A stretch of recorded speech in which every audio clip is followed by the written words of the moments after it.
It must be allowed that these blasphemies of an infernal train of demons are matters of too common knowledge to be denied.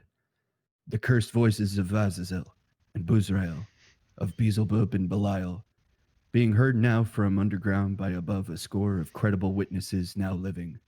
I myself did not more than a fortnight ago catch a very plain discourse of evil powers in the hill behind my house, wherein there were a rattling and rolling, groaning, screeching, and hissing, such as no things of this earth could raise up, and which must needs have come from those caves that only black magic can discover and only the devil unlock. That is an excerpt from the Dunwich Horror by H.P. Lovecraft as the main character describes the hellish landscape of Dunwich, Massachusetts. Today we're joined by a special guest who is also a fan of H.P. Lovecraft. He brings with him deep experience from a history of previously being an Air Force officer, performing threat hunting. He is the founder of the InfoSec Prep Discord, currently with over 14,000 members, and currently works as a penetration tester. He has acquired certifications such as OSCP, OSCE, OSWE, and many more. He is a committed learner of the Eldritch arts, having literally climbed mountains to forge his own path. He makes time to help his people foster skills that will take them beyond their imaginations and instill in them the strength to forge their own. Alh4zr3d, my friend. Welcome. I believe I fucked up Cthulhu, but hey, Cthulhu. Oh, it's again, you're speaking words that were not meant to be spoken by our primitive ape larynxes. So yeah, Cthulhu to you, my friend. It's good to talk to you today. And I did like your quote from the Dunwich Horror. That was pretty nice. Yeah, I always like to do these epic intros for people that I bring on, and I figured, why not do it again? That one's one of my favorite of his. So that was a good selection. Mm-hmm. So for those that may not have heard of you, tell us a little about yourself. What is the life like of Alh4zr3d? Well, I mean, I like you guys, anyone who's watched my stream or talked to me for any length of time has been able to ascertain I'm a consummate nerd. Obviously, I'm and like you can see behind me, just all of my my various collections from because I like to be surrounded by nerdy things as well as engage in them.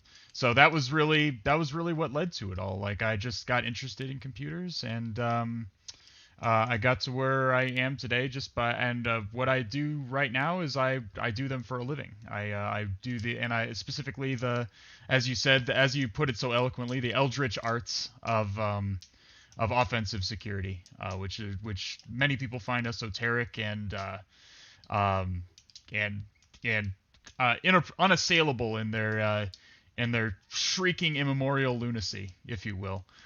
So I try to parse that apart for people, both my clients as a pen tester and for my viewers who are trying to become pen testers. So that's ultimately what the core of my life revolves around. Other than that, I live in a major metropolitan area.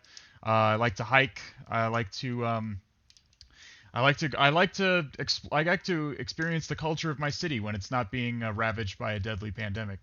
But right now I stay mostly at home.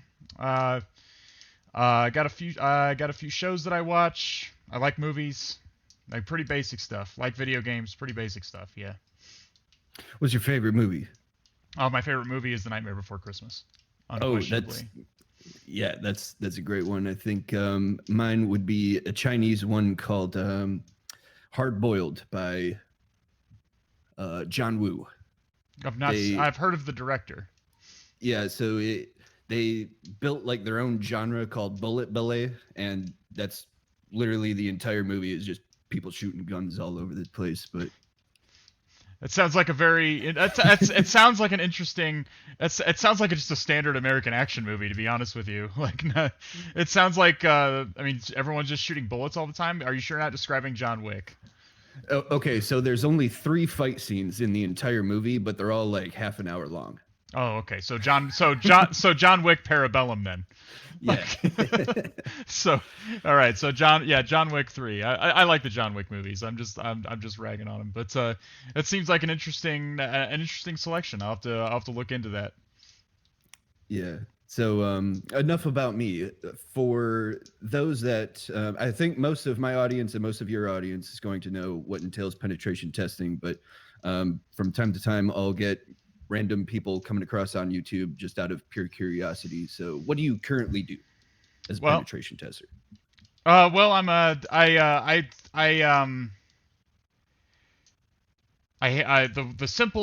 the overly reductionist simplistic way I say it to people not in the field is that I hack my clients before like a bad person does it, so I can expose their vulnerabilities and tell them how to fix them.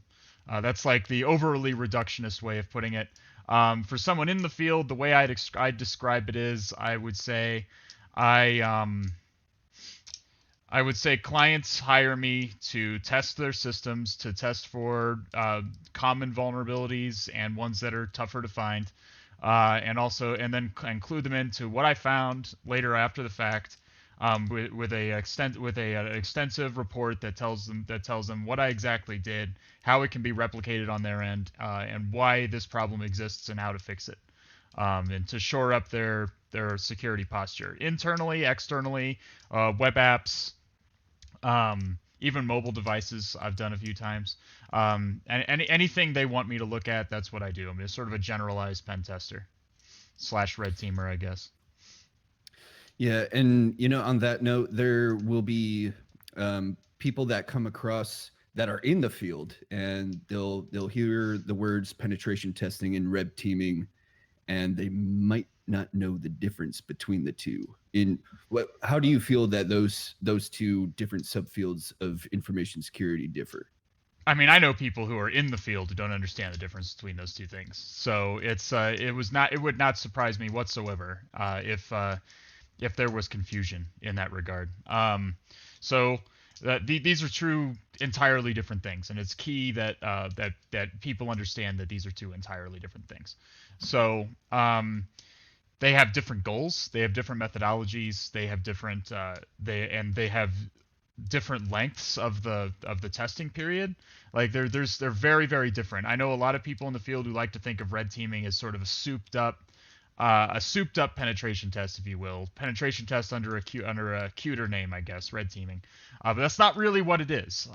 What it actually is, a penetration test ideally will try to find as many vulnerabilities as possible in the target environment, even if those vulnerabilities are small, even regardless of if they're small or big, or or their impact. If the goal is to get as accurate as possible a picture of the client's environment, and what issues there are within it, and what things could be improved to make things to improve could be changed to improve the security, if you will. Red teaming is very different. Red teaming specifically changes. Ostensibly, it's the same, like you're trying to demonstrate that the client is vulnerable in some way so that they can improve their security. Ostensibly, it's the same at a very high level. But really, red teaming is less about finding every single vulnerability in the client's infrastructure, and more about just threat emulation. Really, that's what it is. It's leaning hard into pretending to be a bad guy, pretending to be an APT or Russia or whatever, and trying to do what those real criminal elements do and try to gain access to sensitive data, and like just like those real adversaries would. So the goals of a red team assessment are the same as the goals for the same as the goals for a criminal hacker, if you will.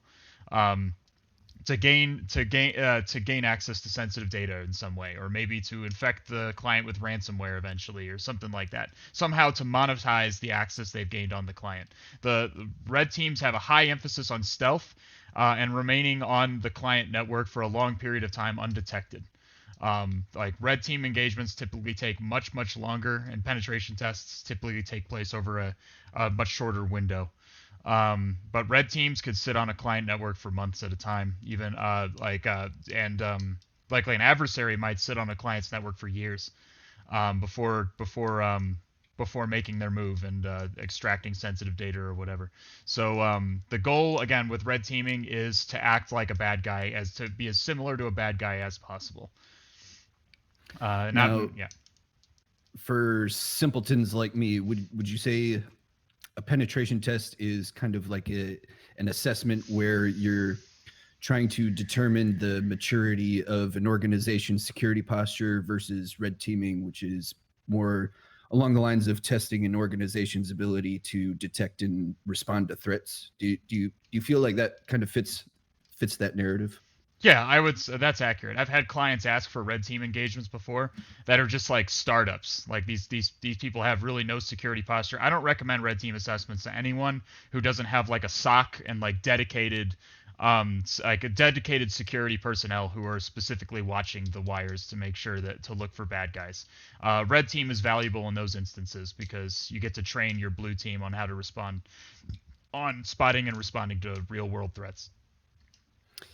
Okay. And I feel like that differentiation will help clear up a lot of misnomers, especially for newcomers to the field, because they may see penetration testing as kind of like well, I don't really know what that is, but then they'll hear something like, oh, red teaming, that sounds cool, when they might actually want to be in pen testing versus the other. Sure. So go ahead. I mean, I think that's accurate. I think we are entirely on base.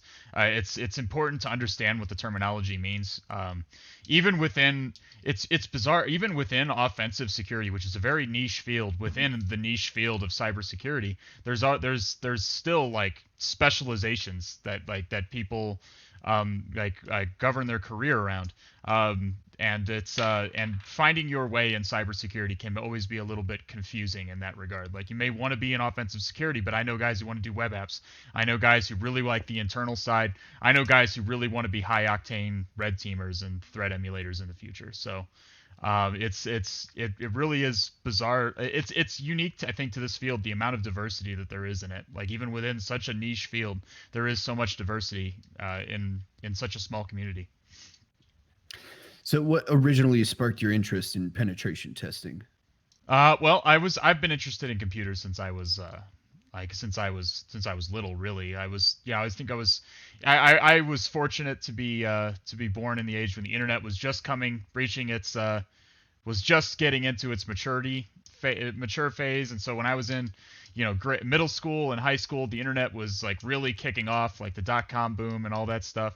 And I was into it. I was spending a lot of time online doing the nerdy shit that we all did in those early days of the internet. I miss them. I miss those early days of the internet a lot, to be honest with you. Not that I don't hate the internet now, but it's different now than it was in those early days before Twitter was such a big was so huge. But in the days of MySpace, even when MySpace was still a thing. So I learned my first programming in high school. I did my first exploit in high school too, without really understanding what I was doing. It was a SQL injection exploit against InVision-free, an InVision-free forum. There was a forum. There was a forum I was a part of at the time. You got those of you who were in the, you were familiar with InVision-free. I remember IPB. Yeah, it was a forum type. It allowed you to easily set up it's like a CMS of that time that allowed you to set up a forum and there were forums. There were various forums I was in for various fan communities, and one of them I wanted to hack it. I wanted to get like administrator on it. So I did some Googling and I found that there was something called Sql Injection. There was a Sql Injection vulnerability, and this guy, like in a YouTube video, I think, like really early YouTube video, before YouTube was really even a thing. And like told me like, hey, download this Python script and just run it and point it at the website you want to, and it's going to make this new admin user with like it'll be named this, and like it'll have this password, and like that was all I understood. I didn't understand SQL injection. I didn't know what SQL injection was. I didn't even take the time to wonder if I really should be running this Python script that someone randomly just passed to me over a YouTube video. I just sort of ran it. It worked. And now I look back on that and I cringe. Like, why would I ever have done that? But at the time, I felt like, I was hacking the mainframe. It felt like the Matrix. Like I had escalated to administrator on that forum, and I got to dick with the users in that way. I regret it now. It wasn't the best way to use my what was to become my skills, I guess. But that was my first exposure to it, if you will, and just being interested in that whole area in general. Like, it wasn't until much later that I never envisioned computers being my career until much later. And looking back, where do you feel that things really started to change from your original goals, doing X, and then moving on, and you're like, okay, this looks like a career that I really want to go down? Was there like a specific moment? There wasn't a specific moment. Like, I'm a very stubborn, pig-headed sort of person. Like, when I fixate my goals on something, like, it's hard to see anything else. It's hard to see other opportunities, other options available. Like, since I was little, I wanted to be a pilot. Well, actually, I wanted to be an astronaut. Well, if we're going with actually, I wanted to fly X-wings, okay, for the Rebel Alliance. But I figured, who didn't? Yeah, exactly. I think we all played Rogue Squadron. We were like, I want to do that. But that was me. I wanted to be an astronaut ultimately. My parents told me, well, in order to do that, you got to be a pilot. And I was like, okay, well, I guess I'm going to be a pilot then.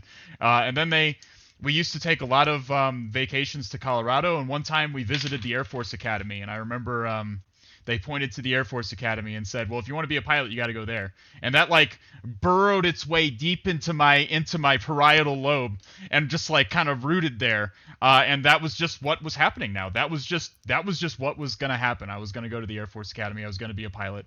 And I did those things. I went to the Air Force Academy. I became a pilot. But once I was there, I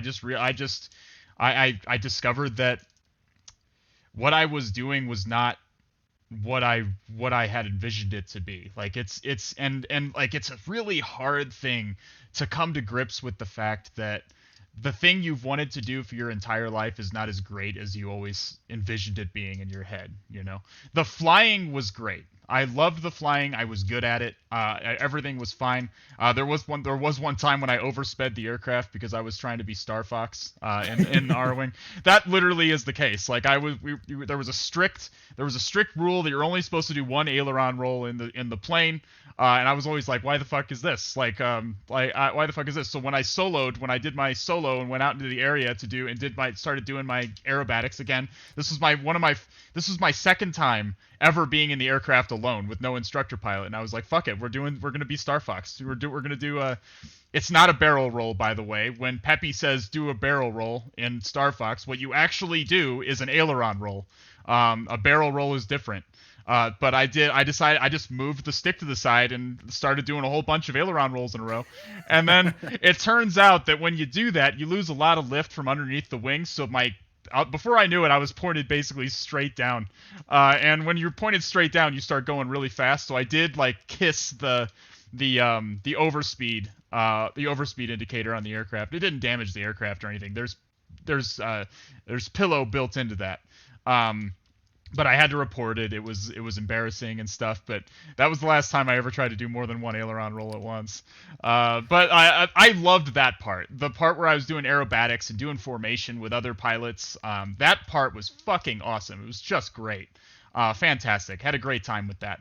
The issue was the Air Force part. I did not like the Air Force part. I felt like I was not among peers also. I remember one time I received I had bought a new graphics card for my gaming rig. I had built a new custom gaming PC, and I got a new graphics card. And for whatever reason, I had it sent to me like at the flight room. Like, I was in the flight room that day, and for whatever reason, I think I went to go get it from my mailbox, because we had communal mailboxes there on the military base. I think I went to go get it from the mailbox, and I didn't have time to bring it back to my apartment, so I I brought it back to the flight room, and I just was looking at it because I was like, oh boy, this thing is juicy. This was I think it was the 690, the GTX 690, which was a big beefy boy back in the day. That was a beefy boy back in those Was days. that the one that could kind of run Crisis? It was the top of the line consumer grade graphics card at the time. Like, it was as good as it got. And I was super happy with it and proud of it. And I brought it out of the box and I looked at it. I was like, because I wasn't flying at that moment, so I had some time to kill. And the other guys were like, God, you're such a nerd. Like, you bring computer parts into the flight room and stuff. And that was when I kind of like clicked in my head that I'm really not among peers here. I'm really just not among people that really understand me. I never really fit in. If you will. It's not that I didn't get along with anybody. It's that if those of you who've seen Top Gun, that's very accurate. It's very accurate as far as how pilots act, especially fighter pilots. Like, if you're not out with your buddies, like getting drunk on Friday night, like at the club, like you're an outcast. You're a social outcast. And I wasn't about that type. I was more insular and playing video games, and I was building computers, and I was tinkering with them and stuff, and I just didn't fit in. And so it took quite a while to get around to overcome the idea that, hey, this is what I've wanted to do my whole life, and I'm doing it now. It took a while to overcome it and say, maybe I'm not in the right place for me. Maybe I need to move to something else. And eventually I did. Eventually I just said, hey, I just want to move to a different career field. What do you got for me, Air Force? And I think I put OSI first on my dream sheet or whatever. That's like the Air Force's version of like the FBI or CSI or NCIS or whatever. I just thought that was cool. Like, hunt down crimes and like be a cop, and like they got to wear civilian clothes, which was cool when you're in a profession where everyone has to wear a goddamn uniform. And I just thought that was really cool, but they didn't put me in that. They gave me my second choice, which was cyber warfare. And then I was exposed to the security side in like the generalized training, that all the cyber officers receive. And then that was when I knew that this is the cool shit. This is the shit I should be doing. And then now I'm here. Now here I am. Yeah, and for some people, they may not have, like, especially when you're younger, you don't really have a whole lot of, like, a breadth of different life experiences. But I think you can attest to this as well as I can. You literally have one shot at living, and you have to make every moment count. Like, you have to maximize the fun meter at all times. Sure. And if you're not doing that, you got to find something else that does maximize the fun meter. Yeah. So fully agree. So doing penetration testing, what's a normal day like for you? Well, I typically roll out of bed somewhere around like between 7 and 8. And since I work remotely, the commute to the office basically consists of me staggering into where I'm standing right now, turning the computer on, and starting to check emails and stuff, and get a read on what my goals for the day are. It doesn't sound like that commute would be hard, but trust me, that is the longest commute of any career. I mean, it still sucks to get up, but I'm gonna be, and like there is something to be said. People always ask me, well, like, what's it like? I mean, like a lot of people are working remote now, right, because of COVID. But before that, I got a lot of questions like, well, I feel like I would go crazy. I don't have my buddies to talk to around the stuff, and there's some truth to that. Honestly, there's some truth to that. Like when I sometimes think wistfully about like hanging out with my buddies in the bullpen, and just shooting the shit while and slinging code. Like I miss those days. Part of me misses those days. I've always said that if I could like if there could be like a teleporter in my apartment that would I would just get up in the morning, I would take a shower, I would get dressed, and I would get in the teleporter and just appear at work. And at the end of the day, I would just get in the teleporter and teleport back here home. I would do that in a heartbeat over what I do now. But there's that whole the fact that teleporters don't exist, and I have to sit in traffic for 20 to 40 minutes every single day, both ways, by the way. That was just driving me absolutely insane. I couldn't take it anymore. It sucks. Like, traffic is just the fucking worst. And it sucks your soul out. And there's something to be said for being able to work in pajama pants as well. So That being said, though, I do miss the camaraderie. As an adult, it's hard to. No one ever tells you like hang on to all of the friends you make as a kid because as you get older, it gets harder and harder to like make new friends. Everyone becomes more insular when they grow up. I guess they get set in their ways with their friends groups that exist, and like typically the only friends you often have are from work. And if you work remotely, well, it becomes hard. It becomes that much harder for an adult to have friends. Like it was, I mean, not that I don't have friends, I obviously do, but it sometimes does feel a little lonely even before COVID. But when COVID happened, everyone started talking about the loneliness, and I was like, well, welcome to my world. Yep. Nothing changed for me with COVID. Like I was very fortunate to be working in a field that was already remote. So many people have this impression, like especially if they've never actually done it, that penetration testing or red teaming, it's like nonstop hacking the system all day, every day, dropping exploits, pulling passwords, pulling critical business information, and that might not necessarily be the case. What's your experience been like just on the day to day? Well, Hollywood isn't really contributing very well to that. I mean, I get it. And with Hollywood has a tough job to do, right? They like hacking is an important thing, and it's a relevant thing in society. They want to include it in their movies, but the actual reality of it is that it's very mundane. Most of the time, it's very mundane. It's non-visual, so they have to make a visual, make it visual, and make it like fit within and convey it within the limitations of the movie screen. So it's working against them. We'll say that. Um, but no, it typically isn't that. It's often, like I said, it's very mundane. It's often very frustrating. You spend a lot of time just poking at stuff, poking and prodding, trying a lot of basic things, a lot of scans. You're just waiting for something to shake loose so you can zero in on it closer. And then when you when you actually do zero in on something, you think I may actually have something here. Then you have a new struggle of nothing ever works. You have to try like 100,000 different things on this potential vulnerability to get things to work, and it doesn't work, and it's incredibly frustrating. And you're like, I feel like my gut says there's something here, but nothing is working. What is going on? But then there's that moment when finally your burp response like returns a 200 OK or something like that, and then there's the feeling that I'm onto something, like I've found something. Something is here, and then like in the reporting, you get to and the feeling of triumph. It makes it all worth it. Like it's long, mundane. It's much like a theme park, if you will. It's long, mundane periods of nothing interesting happening, and feeling like you want to kill yourself because this line is so long, sort of thing. And then finally, then there's like brief moments of euphoria every so often. So if you like Disney World, chances are and you like those long lines and the heat and the crowds, and all the misery, just to experience a couple of seconds of euphoria at a time, then you might like pen testing. So, speaking of excitement, do you have any cool or interesting successful pen test stories that you can share with us? Well, I've told one of them on stream already. I told a story on stream of a red team assessment I did last year where I was brought in. I was brought in by this company.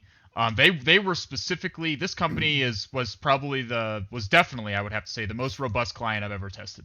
They had a SOC of probably 20 people or more.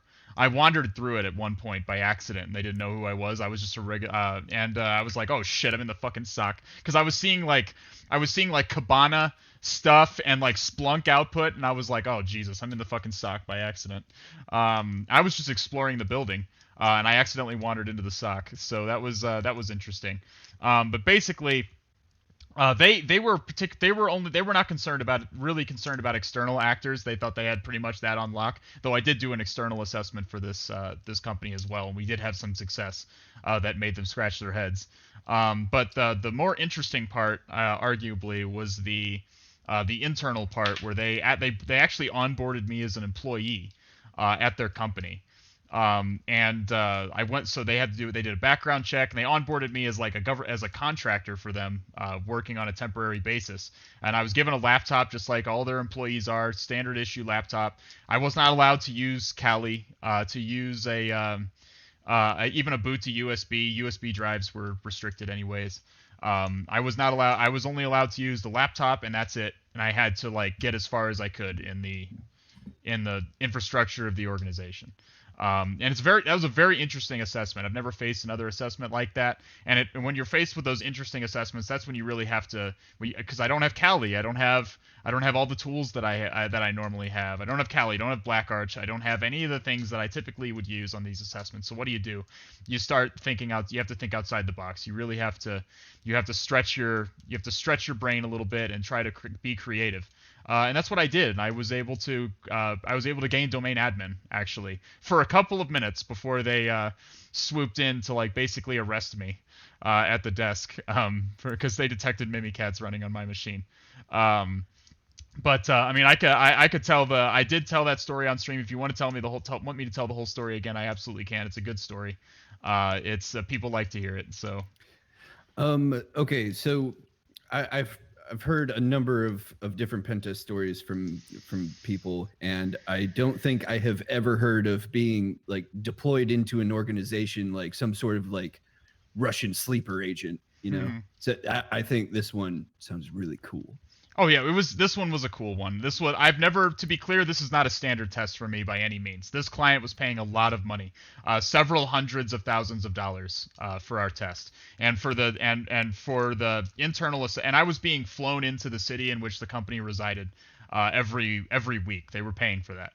Like I would spend the weekends here in my apartment where I live, and then I'd fly across the country to the job site on Sunday and be there through Monday through Friday.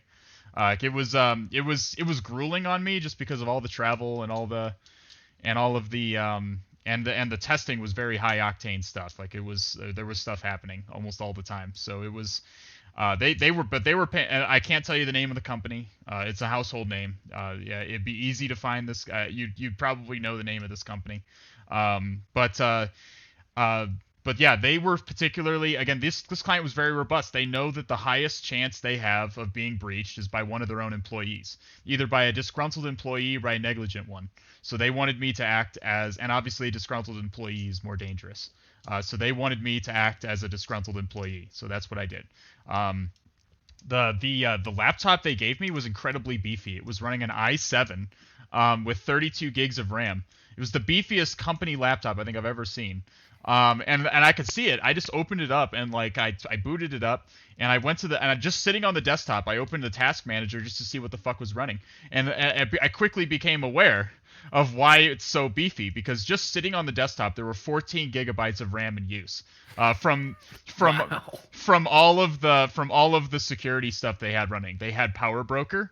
For those of you who don't know, Power Broker is it's a security program in Windows that lets you specifically delegate what permissions you want every process to run with, so nothing has to run with administrator privileges. Ideally, it keeps anything from running with administrator privileges, and it obviously prevents people from escalating. It's hard. It's a barrier to prevent someone from escalating to administrator on the machine.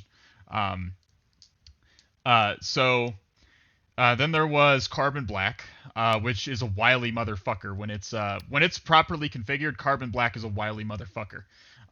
There was Symantec, and there was Windows Defender Enterprise. We're all running,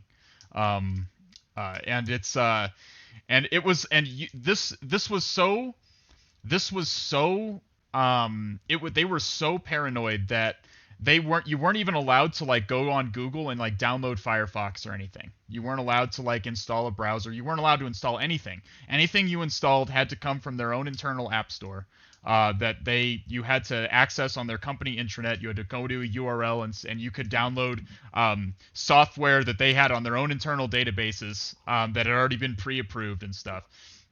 Fortunately for me, this client was very technically robust. Like they had a lot of software developers. They were a very robust technical team of developers and things like that. So they had a lot of tools that were valuable, like Python. They had Python. They had Visual Studio. They had PuTTY. Various things that were going to be of use. So I was happy about that. the first thing I did was just download Firefox. I just wanted a web browser that wasn't Microsoft Edge, So I downloaded Firefox, and I noticed that when so what happened, and I wanted to see what the process was of when you installed something. It's important that when you're in these weird, when you're a pen tester, a red team, or whatever, you need to be cognizant of what is going and try to understand the way the system is working. Ultimately, this is a game of understanding a complex system and seeing a way in which it can be subverted against its own ends. So what I wanted to see first is basically how their network works. How do people when you download things, what happens? So what happens is they have like a checkout system, like you have like a checkout system where you selected the software you wanted, it goes into your cart. You don't have to pay anything for any of the software. It's all free software. I think they had some software that required a license. They actually had Burp in there. Burp was actually there. Yeah, I know. Burp Community Edition was actually in there, as well as Nmap. Nmap was also there. And I did not download Nmap. I thought that would be too obvious, this was the second year we had worked on this client. I was not actually with my company, the company I worked for at that for their previous assessment, but they had told me how it had went, and they had done this similar thing where they all came in and worked as employees. They had like a whole 3 or 4 of them at that time. Like the whole team was brought in as employees or whatever. And they were caught on day 2. On day 2, they showed up and took their laptops because they were poking around in SMB shares. And apparently they have there's literally files that are on their file shares internally that if you try to download them or read them, it flags. They have files that would be interesting to an attacker. Like little booby traps? Yeah, little booby traps for you to step on. So I was told right away, don't go to the SMB shares. And I was like, all right then. We won't go to the SMB shares. Yeah, honeypot files, basically. But they were caught pretty early on. So this time they asked me, hey, fly under the radar at least for a week. For at least a week, don't do anything too conspicuous. So I was like, okay, no Nmap, no Burp.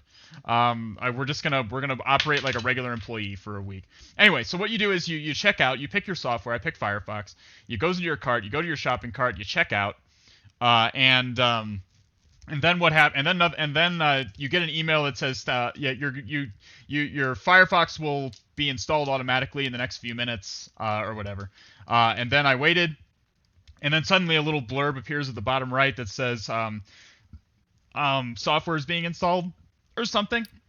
Well, that's curious. Yeah, and then Firefox just appeared on the screen. Just a window of Firefox appeared on the screen. I'm like, I scratched my head and I said, so it's running automatically after it.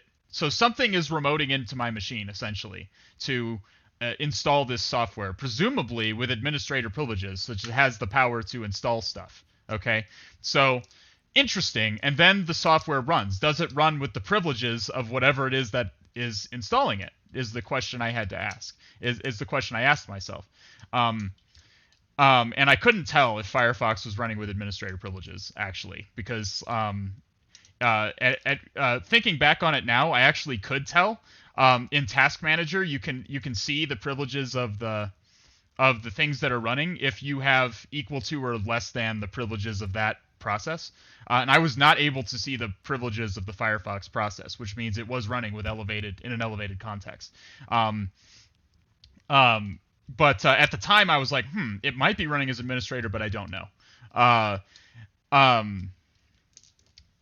So but I didn't do anything else with that right off the bat. I started going to their company intranet folders. Again, I was trying to keep it below the radar. And I said specifically to my boss that, hey, I'm not going to try and escalate because that's going to raise additional flags, probably, if I try to, beat my head against this laptop to get it to get the system. It's gonna be it's gonna raise some flags probably at the SOC. I don't want to get caught. And they're like, yeah, just and I said, here's my goal. My goal is to find. They have a lot of software developers. I want to see if I can find their internal code repository. They have to have GitHub, an internal Git repository, or a Bitbucket, or something of that nature. That their code is stored at. Like, can I access their code? Can I get source code out of the organization? Can I then upload it to a web server that we control and demonstrate that you can exfiltrate sensitive data from this organization. Like, can this be done? That was my goal for the first week. So I went online and I started trying some basic subdomains of their, because there wasn't anything like no code repository was linked from their company intranet page for some reason. Um, so I figured, okay, maybe git.companyname.com or whatever. Nope, that didn't work. Jira at companyname.com actually led to Jira, which is and I couldn't see anything. Like, I didn't have privileges because I wasn't really a part of a team, if you will.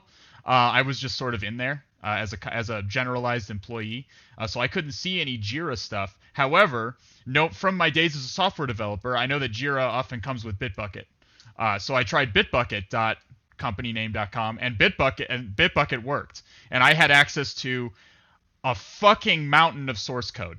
I could not modify any of it. My initial thought was, well, can I modify some of these PowerShell scripts that are being run, and put like a reverse shell in there or something? But I couldn't. As far as I could tell, I didn't have the permissions to modify anything.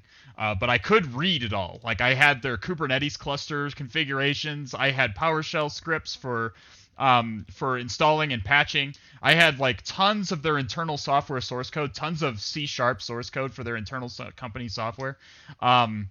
So I was like, oh fuck, dude, this is so much shit. And I could just read it all. As a generalized employee, I could access it and read it all. So I was like, okay, can we get this out of the company through any means? Flash drives were out. Flash drives were strictly forbidden at this company unless with that you had to have like specific instructions, and you had to get the flash drive from your boss, and you had to sign it out and stuff. It was a crazy fucking process, and I wanted to fly under the radar. So I was like, well, can I upload it to a foreign, to a web server that we control? I didn't want to actually upload code, like code that belongs to them, to that server, because it would breach them essentially. It runs the risk of breaching them. So I wanted to simulate it, but not actually breach them. Obviously, they had Blue Coat, which I was aware that there was going to be Blue Coat that was going to be doing deep packet inspection. Blue Coat, if you don't know, is a web proxy that inspects the packets that are leaving the network.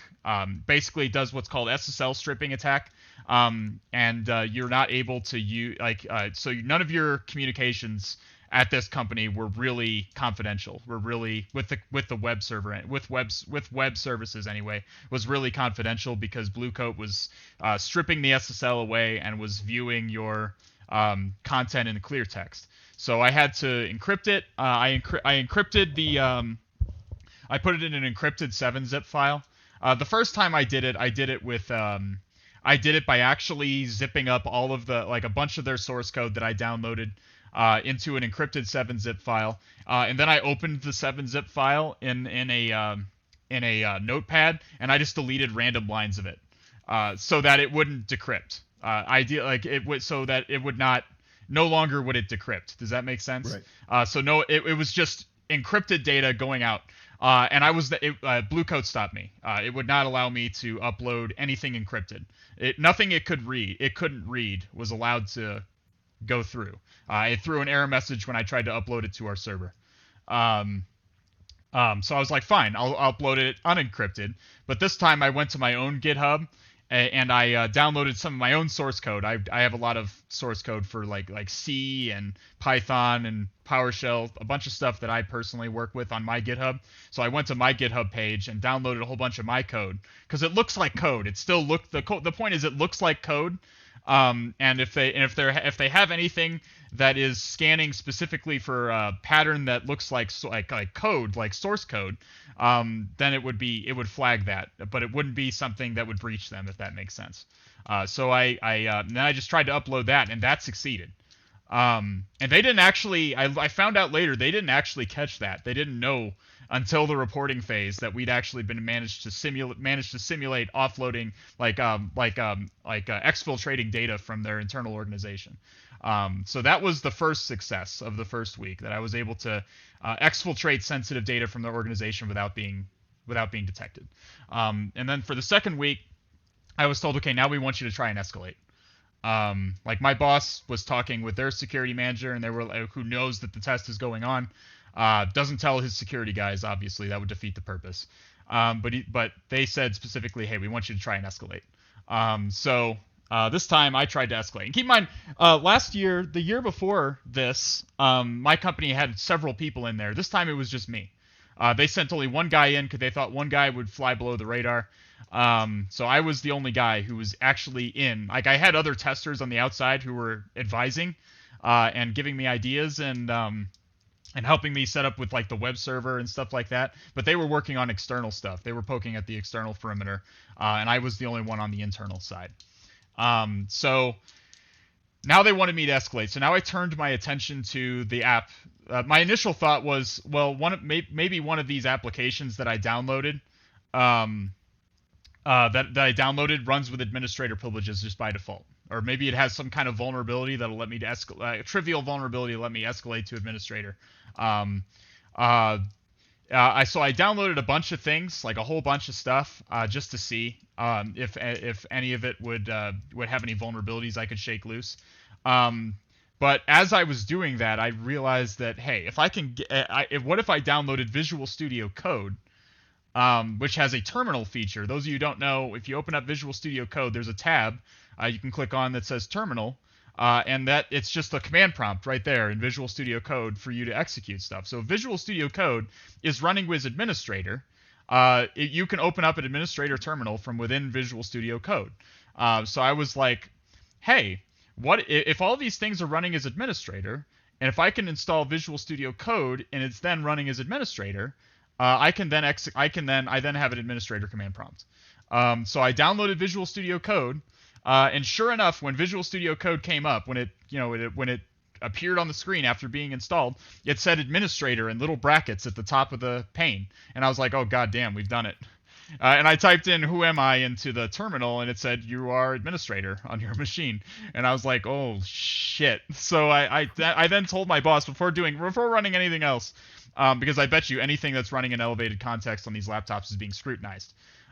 So I was like, hey, I've managed to escalate. I don't think they've detected me yet. What do I do next? And what do you want me to do now? And they're like, wow, we didn't actually, because last year they didn't actually manage to escalate on the laptops. The laptops, again, are locked down super tight. Very tightly controlled user account situation on these laptops. So they were like, wow, so already we've got great findings. We've managed to escalate on the laptop. I actually found another similar way to escalate on the laptop later on, after they called the whole thing off, but we'll get to that in a second. So at this point, I was like, well, now I want to start pivoting around. But if I start pivoting around, if I run Mimikatz to get credentials, that thing logging into me has credentials, and I bet you if I run Mimikatz, I'm going to be able to get those credentials. But Mimikatz is going to get caught. For fucking sure, Mimikatz is getting caught. There's no amount of obfuscation. There's no amount of there's literally no amount of anything I'm going to be able to do that's going to keep Mimikatz from being caught, unless I sit down and unless I literally rewrote Mimikatz basically and had it. Even then, it probably would still get caught. So I was like, the first time I run Mimikatz, it's going to get fucking caught, like guaranteed. It's going to get caught. So I have to make a count. The question is, how do I make a count?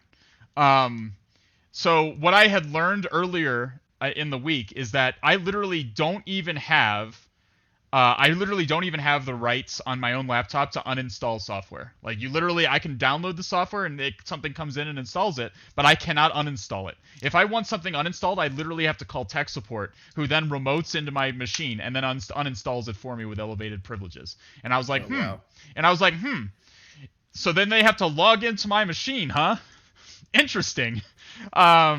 Because I'm pretty sure SecURLSA logon passwords from Mimikatz will just dump those credentials right out. They sure will. Yeah, they sure will. And I bet you that the IT is going to have elevated rights over the network. I actually called them and had them uninstall some unimportant piece of software that I wasn't using, and just said, hey, can you just uninstall this? I don't want it on my machine anymore. They remoted in, they uninstalled it, and what they didn't know is I had Visual Studio Code minimized, and Mimikatz was literally, invoke Mimikatz.ps1 was literally like queued up, was ready to go. Like I was ready to import the module. Like I didn't import it or anything. I was just gonna. I had already obfuscated it the night before and tweaked it on my GitHub. I know it's gonna get detected. I know, but I wanted it to at least look professional. At least look I'm trying. So I had it on my GitHub. I had the invoke expression line already lined up on my terminal page. The guy uninstalled the software, disconnected from the computer, and I immediately flipped the terminal up, imported the module, invoked, and ran seqrlsa logon passwords. And I got his credentials out of memory, and I was able to run. I already figured out where the domain controller was, and I was able to log into the. I didn't even check to see what the credentials were, like what what privileges they even had. I just we're just gonna throw it past the hash there are PowerShell programs that'll let you do a ps exec past the hash, and I threw that at the domain controller, and god damn it logged me in. And I was like, I am domain fucking administrator right now. And then I had time to take a couple of screenshots before the fucking goon squad showed up at my desk. And I swear to God, I mean they're nerdy guys like me, so they were pale, but they looked like sheet white. Like they look like, because I was like, and I told this story on stream, and when I showed an image of like a possum and like a pizza, and he was like, do as you must, I've already won. Like that was basically my energy. I was smug as fuck. And again, to their credit, they didn't know I was a tester. Like they thought I was an actual employee that had compromised their organization. And so they were like really hostile with me. They were like, we need that encrypted 7-zip file on your desktop. I was taking notes during the day, and keeping it in an encrypted 7 and taking screenshots also of things that I found. And I had an encrypted 7-zip file, which was encrypted with like a 30-character fucking password that no one was ever going to be able to crack. And apparently they had, the first thing they just took my laptop and they like detained me a little bit. They they put security guards on me, and they just had me sit there, and I was sitting there for like a couple of hours really, and then they came back and they were like, we need the encrypted file on your desktop, we need that, and I was like, I'm not going to give you that. Like I'm just not going to. I'm just still in character. Just no. and at this point they got really hostile. Like, well, it's on our machine, and I'm like, so. like what do you need? It's it's encrypted, you can read it, it's just garbled mess, like best of luck to you. And they're like, well, we're trying to crack it, nothing's coming out. And I'm like, that, yeah, I wouldn't expect it would. and again, they kind of sat me down after all the air was cleared, and were like, hey, were you actually being like hostile with us? No, I was like, no, I'm just in character. Like I'm playing the part of a disgruntled employee. And then eventually my boss said, hey, just give him the password, like the jig is up now, like we're just and I was like, fine, I'll give him the password. And we explained what was going on, and apparently at this point they decided to call off the whole goddamn test. Because apparently their SOC was all of a sudden scrambling to deal with all the shit all of the mayhem that I had caused. And they were freaking out about it, and they were like, okay, stop the whole thing. We want to know everything that they're doing. And we went into like a purple teamish sort of assessment, where we were communicating directly with their SOC. We were still trying to do stuff like pivot around in their environment and like gain access to stuff, but we were doing it with their blessing, essentially. So the rest of it was less interesting. But I do have the glory to be able to say that I was able to get domain administrator on their network. Before that's an amazing story. It's a cool story because it's not very technical. Other than Mimikatz, I don't really mention anything that's terribly technical. It's a cool story because it involves me having to think outside the box in a really highly restrictive environment, and it really highlights the idea that it doesn't matter how restrictive a company is. Again, I cannot emphasize enough how restrictive this company was about their employees. They were so strict and so tight about their security posture. There's always going to be vulnerabilities. There's always going to be holes, gaps. There's always going to be chinks in the armor. And you need to, as a pen tester, red teamer, you need to be able to come up with those. You need to be able to think outside the box and find those chinks in the armor. That's why it's a good story. That assessment exhausted me. Like I was just fucking done by the end. It was that assessment. it was like a 2 or 3 month period where I was just back and forth between where I live and the city where it was taking place, and it was just miserable. And it didn't help that I happened to hate the city that it was in. So I it was exhausting for me. But goddamn, that's a cool. I got a good goddamn story out of it. Now, some people in, especially newcomers to the field, they might come into a really hardened and complex environment such as that one, and they might be a little intimidated by it. But has it been? It's kind of been in my experience that the more complex something is, there's usually more things that are wrong with it. Has that kind of been your experience? I mean that's I mean the hard, I mean it's just simply a larger attack surface. Like we found that with web applications. Like in the old days of the internet, like SQL injections were rampant, but web applications weren't really all that complex. So there was only a couple of vulnerabilities that really could be present in a web application.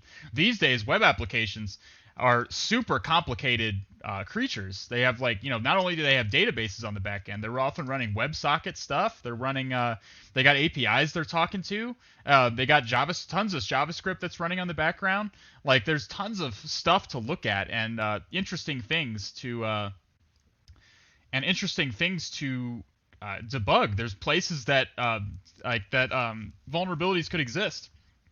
So yeah, people are getting more security conscious, but applications are getting more complex at the same time, and humans still make mistakes. Like all this stuff is being coded by humans, all of whom make mistakes.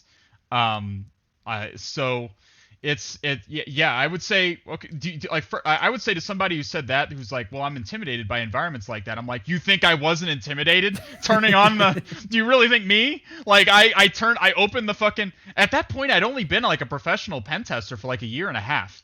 Like it had only like I got OSCP like a year before that exam, which is not a very long time because the leap between OSCP and what I had to do on that exam was pretty fucking, or what I had to do on that assessment is pretty fucking big. I felt super intimidated when I saw Carbon Black, Power Broker, and knowing that my company had failed to even escalate on the laptop the year before, I felt super intimidated. I was omega intimidated. Like you're always gonna feel intimidated. The question is like pretty much I always feel intimidated as a pen tester, even today. Every time I hit a new challenge, I'm always gonna feel a little intimidated by that challenge. That doesn't mean you shy away from the challenge. You have to rise to it. You have to face the challenge down and then that's when the victory comes in. Like that you have to. I mean, I'm not like a quote guy, but but you know what I'm trying to say here. Like you have to. It's the question is not whether you're going to be intimidated. It's whether you're going to shy away from that challenge because you're intimidated, or if you're going to overcome that intimidation and do something great. It's true, because like if you, especially in pen testing, like if you get intimidated easily, this is going to be a very difficult career for you, because as time goes on, systems are only going to get more complex. There's going to be more security products getting involved in environments. There's going to be a growth of knowledge within people that work other fields of information security. Like it is only going to increase as time goes on. Mm-hmm. So you have to be prepared to take on the challenge. And if you can't do that, you might want to think about doing something else.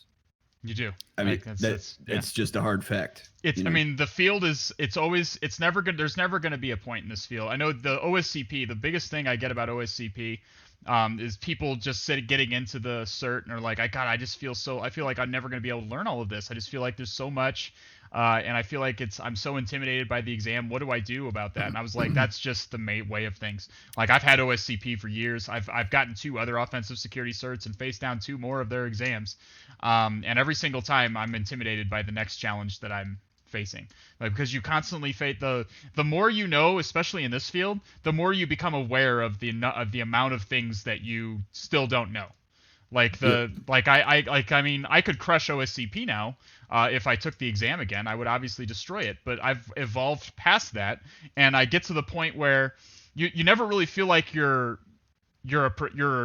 really good at the field, if that makes sense. You just you keep improving, and yeah, you conquer some challenges, but then you encounter a whole bunch more things that are like that you didn't know about before, but you're aware of, but you still don't know.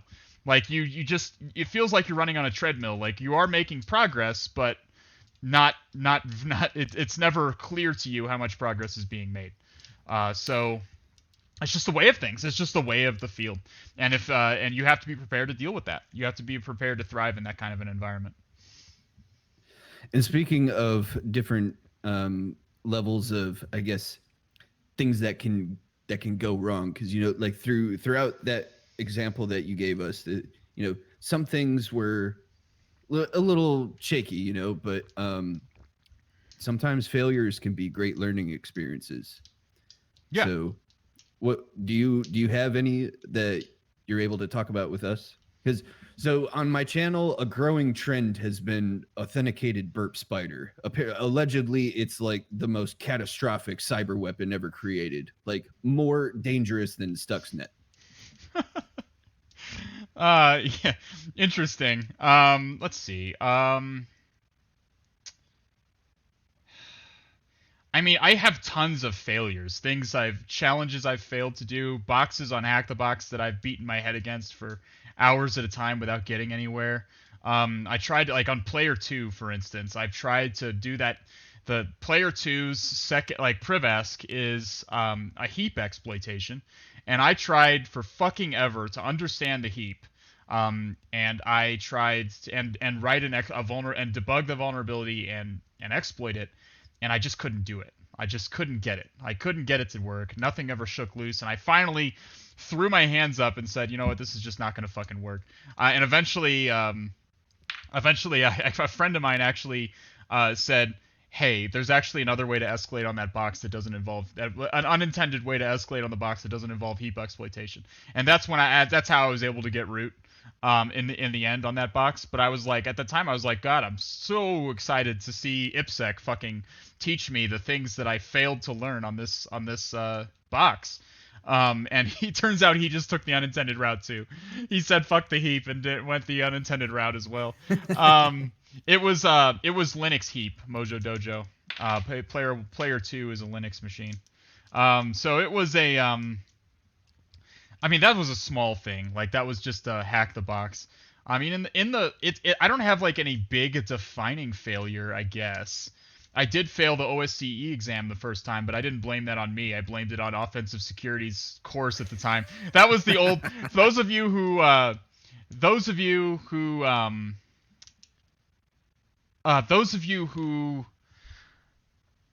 took the old CTP, if anyone's listening who took the old CTP course, which no longer exists, by the way, the old OSCE certification and course no longer exists. It was fucking rough. Yeah, it was not that it was. It just tries to cover too much stuff. It tries to cover too much stuff. It tries to be what OSWE is now, and it also tries to cover antivirus evasion, and then it tries to cover binary exploitation. And it honestly, it's just too much. It's too much. It covers it all with like a really thin and to like a really base level, and then you get to the and I understood. I did the whole course. I worked through the whole course twice. And then I did a whole bunch of extra stuff on the outside of the course to prepare for the exam. And then I got to the exam, and it asks you to do stuff that was never even touched on in the course. It asks, I mean, like, stuff that, I mean, like, ostensibly all the challenges on the exam seem to be what you experienced in the course. But they all require you to know things that were not taught in the course. Now, are these like are these things out of the like crazy out of the way for the things you should know, like for OSCE's objectives? No. These were things you should have known. And I can't say anything obviously because offensive security. But these are things you should have known, like in a binary exploitation course. Okay, these are things you should have known. But if I'm paying $1,000 to be taught binary exploitation, I would rather the course contain all of the, at least touch on the topics that are going to be covered on the exam. That's all I'm trying to say. And I felt like the OSCE exam kind of cheated me in that regard. But that being said, now that I knew it was on the exam, I fucking smashed it the second time. But I finished it in like 45 minutes. I was done in like 45 minutes. It was fucking quick. Um, but it was that first one really demoralized me. It's a 48-hour exam, and for 48 hours I was just beating my head against nothing. Like, and it was beating my head against stuff and getting nowhere, and it was driving me nuts. And if I had taken, maybe I could have passed it still if I had taken a step back and tried to think outside the box a little bit more. But again, I still hold that they should have at least addressed these concepts in the course. If I was going to be expected to know them for the exam. But yeah, I would say that's like the biggest failure I've had, like as far as it really demoralized me and it scared me, honestly. When I took OSWE the year after, I was like, what is this going to happen again? Am I going to hit the OSWE exam and hit a bunch of shit I didn't fucking experience in the course? This didn't happen. OSWE is a much more robust course than OSCE was. And that's why they retired the old CTP, cracking the perimeter course, because it was just outdated and it needs to be improved. It's being replaced by a bunch of different certs, actually. So to steer this back on course, so I totally agree with you, because when I first failed the OSCP exam several years ago, it's devastating. Yeah. And it was so much to the point that I thought, maybe, if I can't pass an entry-level pen testing course, maybe this just isn't the right field for me. And it took me years to recover from that feeling. And it's important that when you experience moments of failures, that if you are really dedicated toward a goal, you don't give up on it. Yeah. I mean, I agree with that. I agree with that notion. It is... I mean, there's a reason offensive security's motto is try harder. Like the exam is hard. The exam is fucking hard. It's gonna push you. It's gonna push you.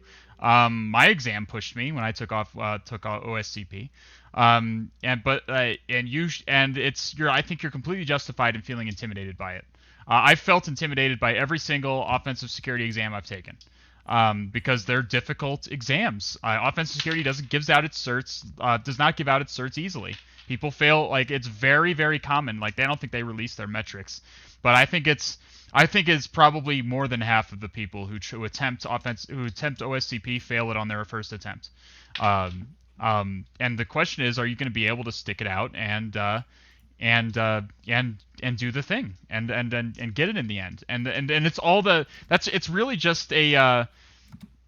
it's really just more of what really pen testing is. You have to be able to stick it out and it takes some gumption. It takes some internal fortitude to be able to say, hey, I messed up this time. I got to come back at it again.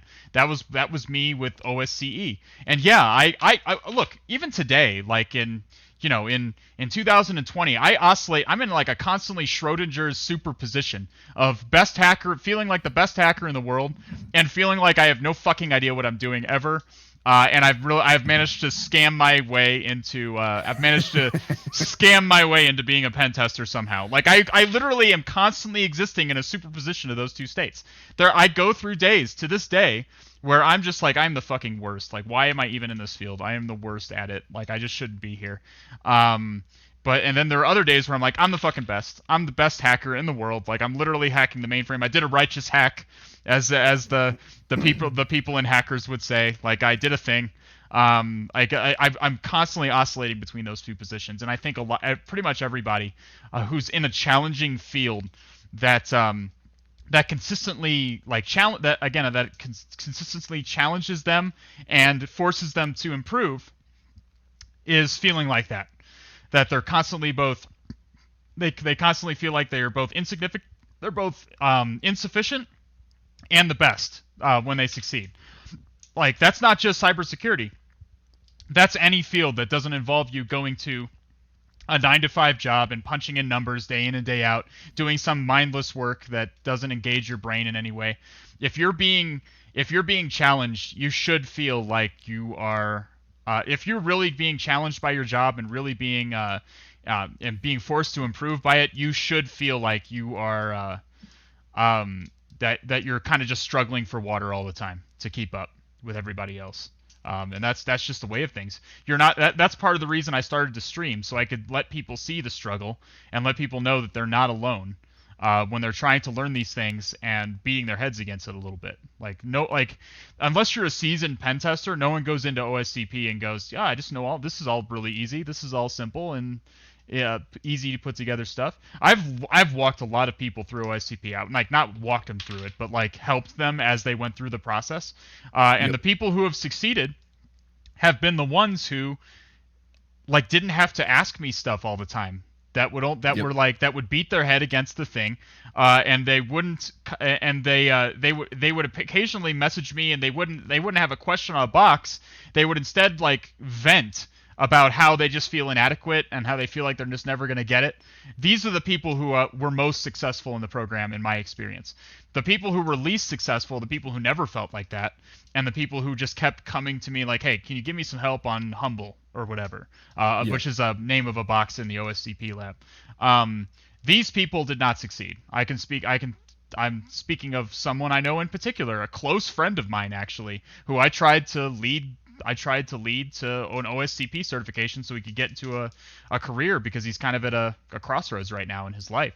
And he just didn't have it. Like I tried to lead him there, and he just didn't do any of the things that I said to do. And then he failed the exam. And when I say failed, I mean he got 0 points. And he came to me and said, well, it's just not for me. And then he just didn't pursue it anymore. He just didn't have what he didn't have what it takes. But the people who have what it takes are the people who are gonna feel like they don't have what it takes, if that makes sense. Yep. And I think especially early on in one's career, it's really important that you don't fall into the Dunning-Kruger effect trap. It's understandable that it'll happen as you progress and you get better, because like as you come to understand the topic more, you'll understand, okay, there's a whole lot more out there that I don't understand. So like that's an expected result. But coming into it, if you're like, yeah, got some certifications, I got a degree, I'm the master hacker of the universe. If you go into an interview like that, you're not going to get hired. Being humble is a critical skill. They want to see that first of all, they want to know that you know your shit, obviously, and that you're confident, that you're at least some degree confident in what you do. But they also want to know you have humility. You can be humble and also be confident.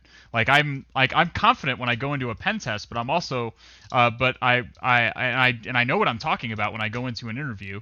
But I also try to. You have to show that humility and say, hey, if they ask you a question you don't know, you just have to say, I don't know.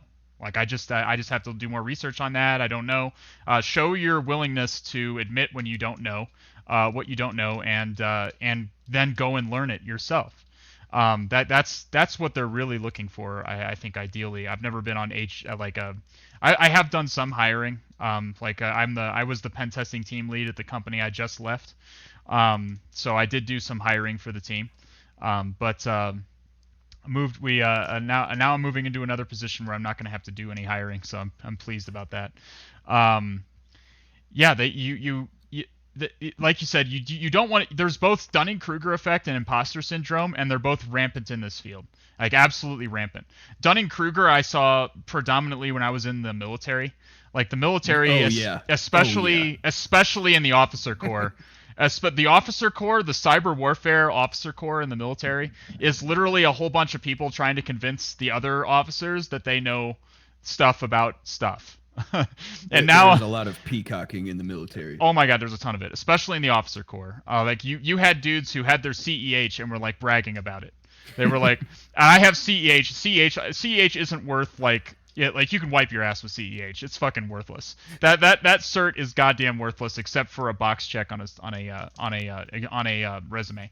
That's all it's good for. It is dog shit. Unless they've improved it significantly since I took it. I didn't even take it. I just took the exam. I didn't take the course. I didn't do any of that. I already had OSCP, so I was just like, I just rolled in and took the exam and passed it. That was it. It cost me $1,000 to even attempt the exam. And it asked me questions about MSF payload, which is a tool that's been deprecated for like 12 fucking years. Like It's like ancient. it is an ancient the ancient Sumerians originally wrote MSF payload in cuneiform on stone tablets, and Many thousands of years ago. and then when we all like in modern society we made MSF Venom, which is what we use now, which is the modern day equivalent of that tool. But that's the kind of shit they asked me on the CEH exam. And let me tell you, the officers, none of them had OSCP. None of them had they would take SANS certs that the Air Force would pay for, and they would be like, yeah, I know shit because I took a SANS cert. I'm not saying SANS is useless, but it's definitely not the best bang for your buck. Not on the offensive side for sure. Maybe on the defensive side it's more valuable, but on the offensive side, no. There's offensive security is probably the best bang for your buck on the offensive side. But yeah, go ahead.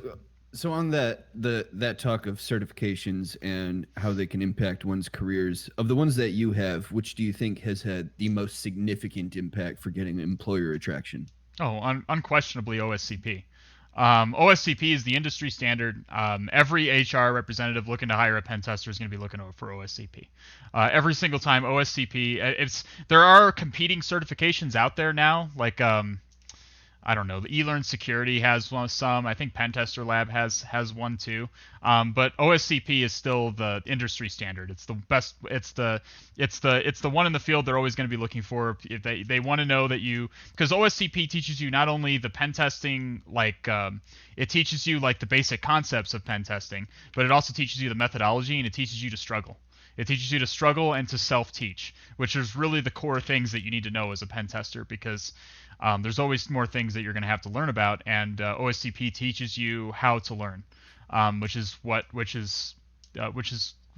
it's so valuable. I was offered my first pen testing job only a couple of months after getting my OSCP exam, or getting my OSCP certification.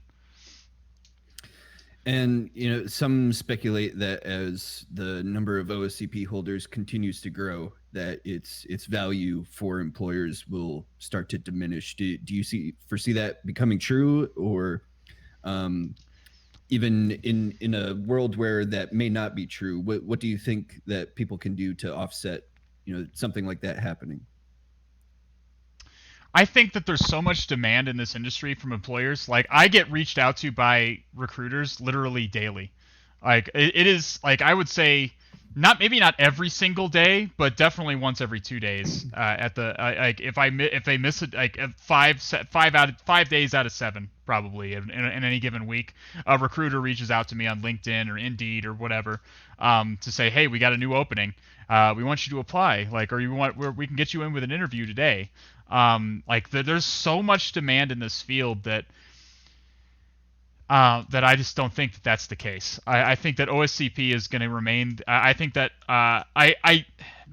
sure, the number of OSCP holders is rising, but I think if you're worried about the demand, the value of your OSCP certification, you're really not focused on the big picture here, and you're not focused on what you should be focused on, which is improving yourself.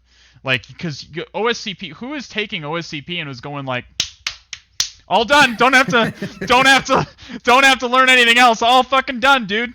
All fucking done. I'm a real pen tester now. I'm a real boy. I don't have to learn anything else as long as I live. No, dude, that's not the way that this works. OSCP is the gateway cert. That's how you get into the field, and then you need to be focused on getting whatever the next cert whatever the next thing you're going to learn is, the next cert you're going to get, the next course you're going to go to. That's what you should be focused on. You shouldn't be focused on the value of the certs you've already gotten.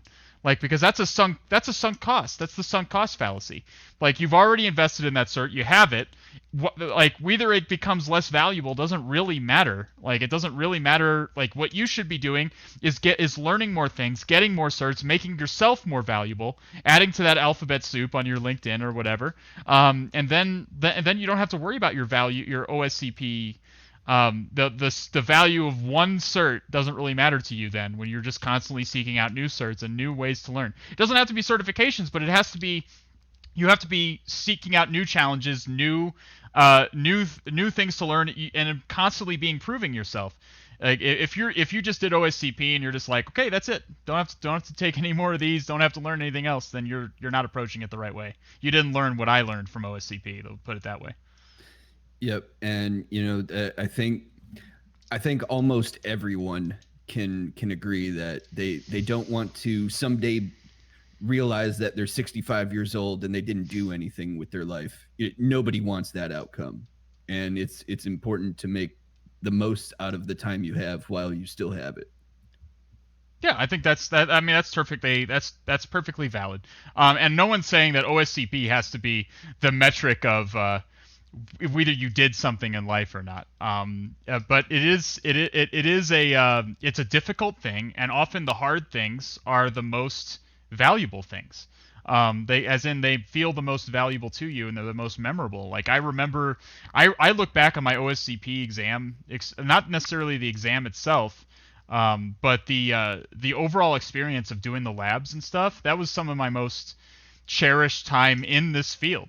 Like I just really liked it. It was just my really after it was over, like really I had the 90 days of lab time, and really was all I was doing in my spare time. I was a software dev at that time, and I would come home from being a software dev, and I would turn on Kali, turn on the VPN, and get to work. Start plugging away, and I would do that for several hours on most nights. And then on the weekends, I'd probably spend longer. It was really all I was doing in my spare time, besides like hanging out with friends occasionally. If I was at home, chances are I was working on OSCP.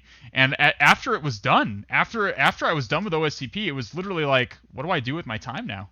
Like, what do I like? I'm out of it now. And I was like, okay, we'll start doing Hack the Box then. And then that's Hack the Box kind of filled the void a little bit. Yeah, and so as people continue to build up their certifications, there are others that they're either maybe they're just starting out or they're switching from another career field, and you have been I wouldn't say in a unique position, but you are in a relatively small minority of people in information security that have both served in the military and gone through higher education. And looking on both of those experiences, do you feel that one would be maybe easier to do over the other, or what are your thoughts on pursuing those?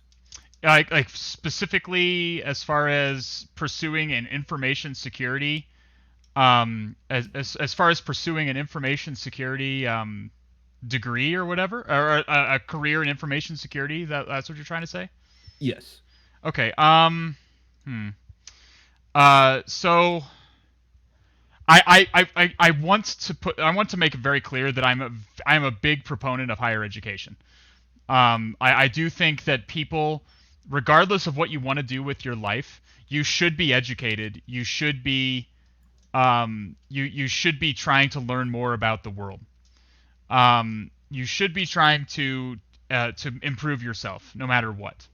I don't want to shit on the value of going to college. I was very fortunate. I've had a lot of fortunate things in my life. I've been, I don't want to start getting into political discussions after such a highly politically charged week, but I've been very fortunate in my life. Okay, I was afforded a lot of privileges that other people were not afforded. So I was able to go to a school, an extremely good college, for free essentially. Which catapulted me into a career that helped me to succeed. That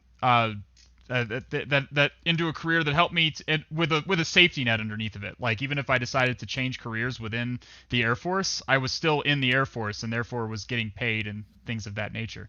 I've been very fortunate in my life to have those things go on, have those things happen. It's I would say that I would say that going to college is not necessary to be in information security, though. It is. Is it helpful to have a degree? Yeah, but my degree is in biology. I don't use my degree for anything. It is. I learned. I learned my stuff is all self-taught. All my information security related stuff is all self-taught and from certifications. It's good to have a degree on your resume, but is that worth the 4 years of the university you have to go to, all the money you have to spend because college is so overpriced now, especially in the United States?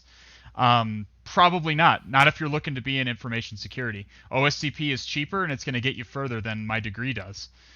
So if you want to be an you should be teaching yourself. You should be learning no matter what you're doing. But if you decide to not go with the formal education route, that's perfectly reasonable.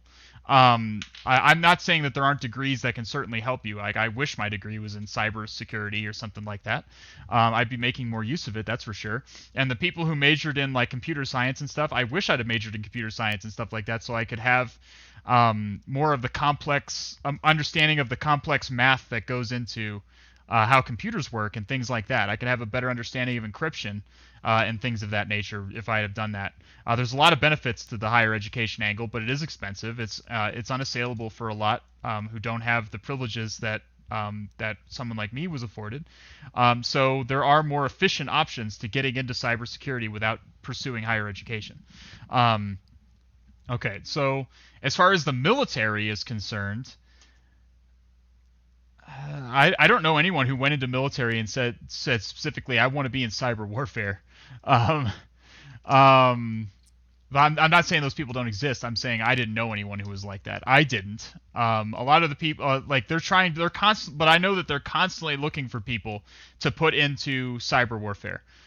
Because they're constantly losing people. Like they train up these officers, they train up these enlisted folks, and then these officers and enlisted folks get poached by private companies because they have marketable skills. The military is a good way. I hate. Okay, here let me just say right now, I fucking hate how in the military. Fucking hate how in America, entering the military is a viable option for receiving education. That's so true. Absolutely fucking hate that I have to recommend the military-industrial complex, which I could talk about. I mean, again, you're talking to somebody who's in the military I mean, if you count the academy, I was in it for over a decade.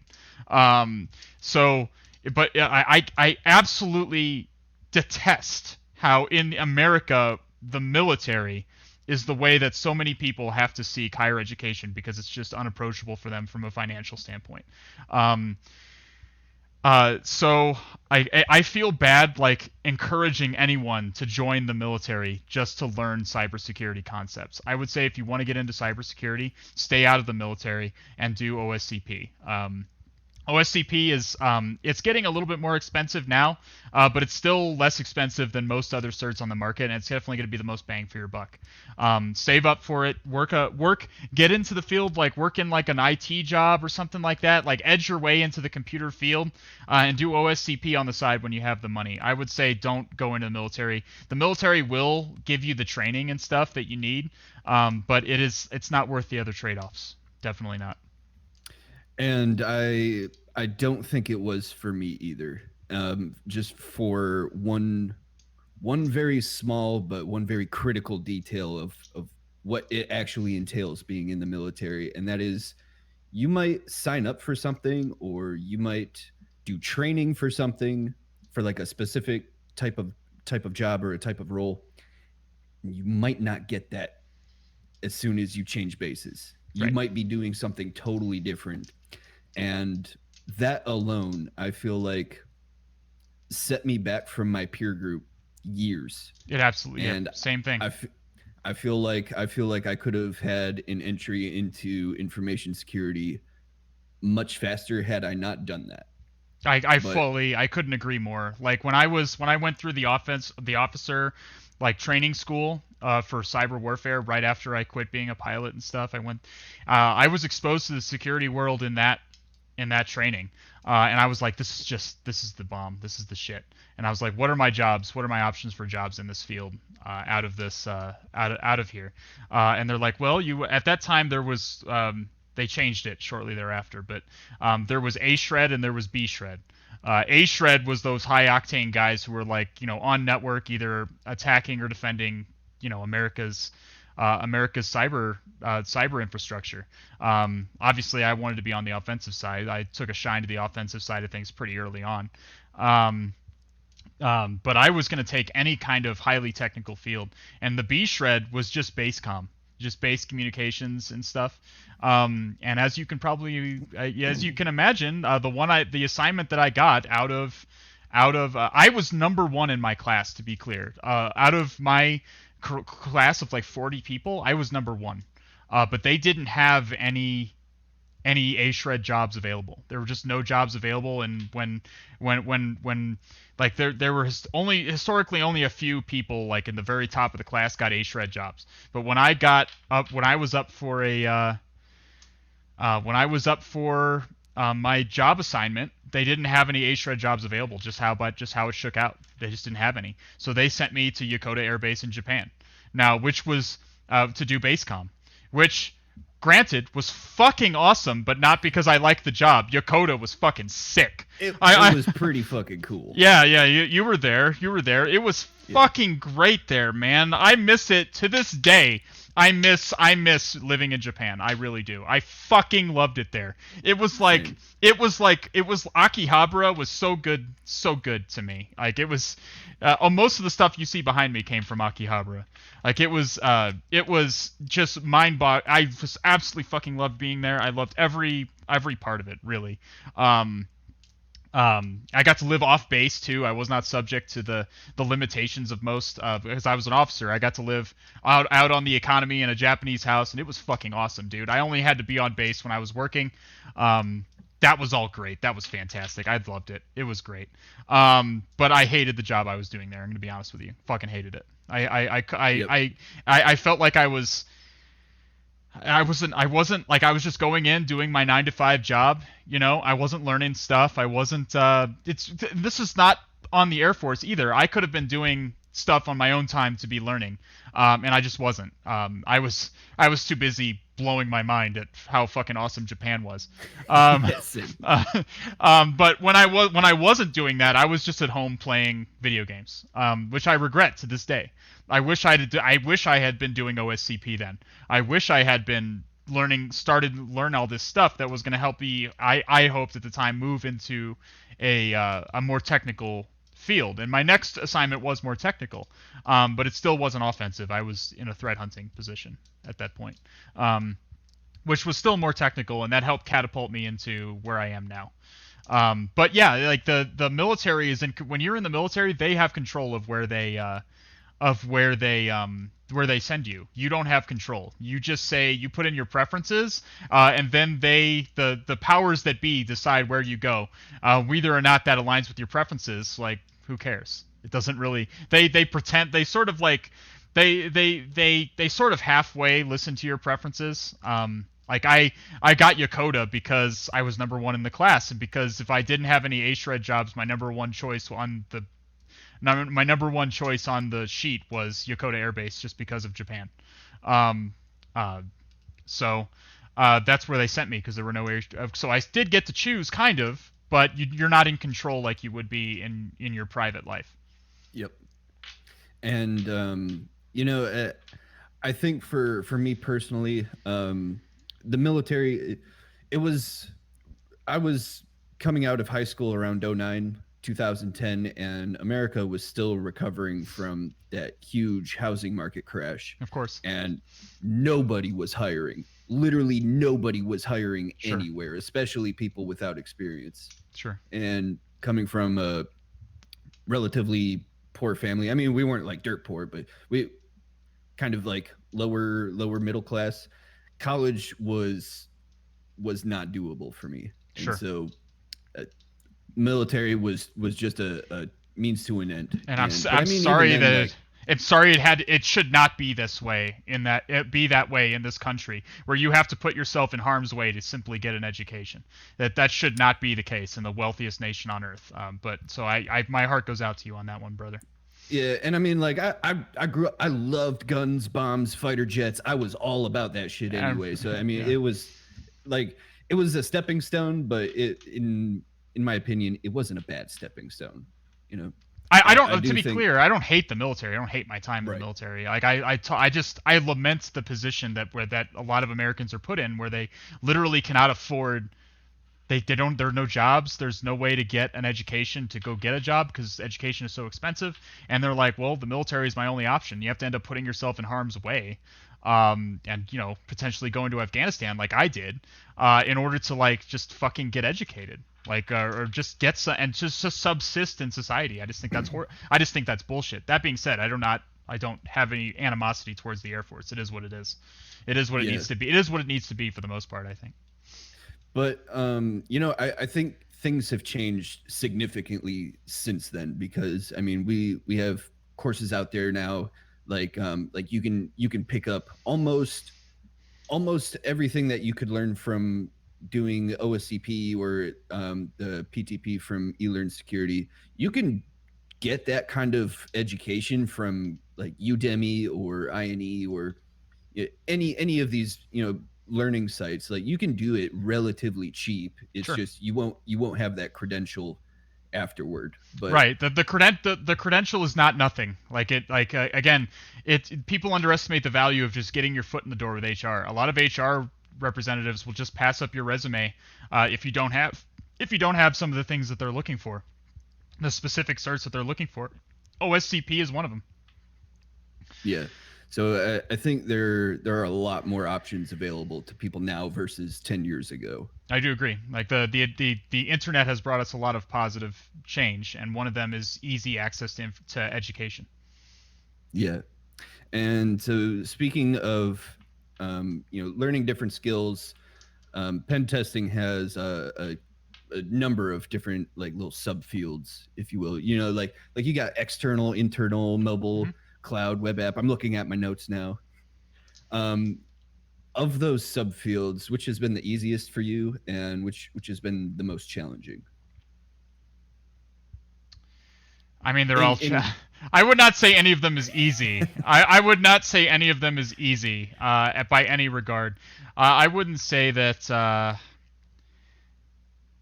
Oh gosh. or which do you feel like has been more like natural for you to kind of pursue? I think that the most natural thing that I've experienced is when I first started stepping into physical pen testing, like social engineering people and sneaking past security guards. Turns out I'm real fucking good at that, and I have some stories I can tell on stream of physical pen tests where I've done things of that nature, and not everyone has it. A lot of pen testers I know don't want to do the physical side at all. Like they hate it. Like they have social anxiety or whatever, and they can't take and they just can't. They don't have the. It requires a metal that not many, that even among pen testers is kind of rare. But I'd say that was the one that I thought was going to be harder than it really was. But then I got out there in the field and started doing it, and I was just like, I started having success, like, and I just was able to do it. I was able to look the security guards in the eye and lie and say that, this is my badge, even though my badge didn't have my face on it, and things like that. It was easy. It was easier than I thought to tailgate people into places, and I think lockpicking was pretty hard the first time I tried to do it, but now I'm better at it now. I'm getting better. I would say that was the one that surprised me the most. That felt the most natural when I went out and actually did it. As far which one was the most difficult? Mobile apps are fucking complicated. Like in the modern True. day, mobile apps are fucking complicated, and mobile operating systems are very complicated as well. Like they often have sandboxing that's in place, and understanding the sandboxing is crucial to understanding how to jailbreak a phone and to put in to create a malicious app for someone to install and stuff like that. I would say mobile apps are the thing that I've approached that has been the hardest, other than maybe just binary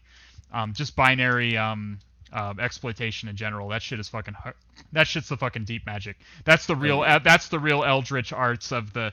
Yeah, you'll go insane like that. You'll go insane from looking at, like, you've opened up the pages of the Necronomicon and you're like just and you just can't, like, or you've looked into you're reading assembly in the debugger and stuff. Like, that's the real deep magic. That stuff's fucking tough. Yeah.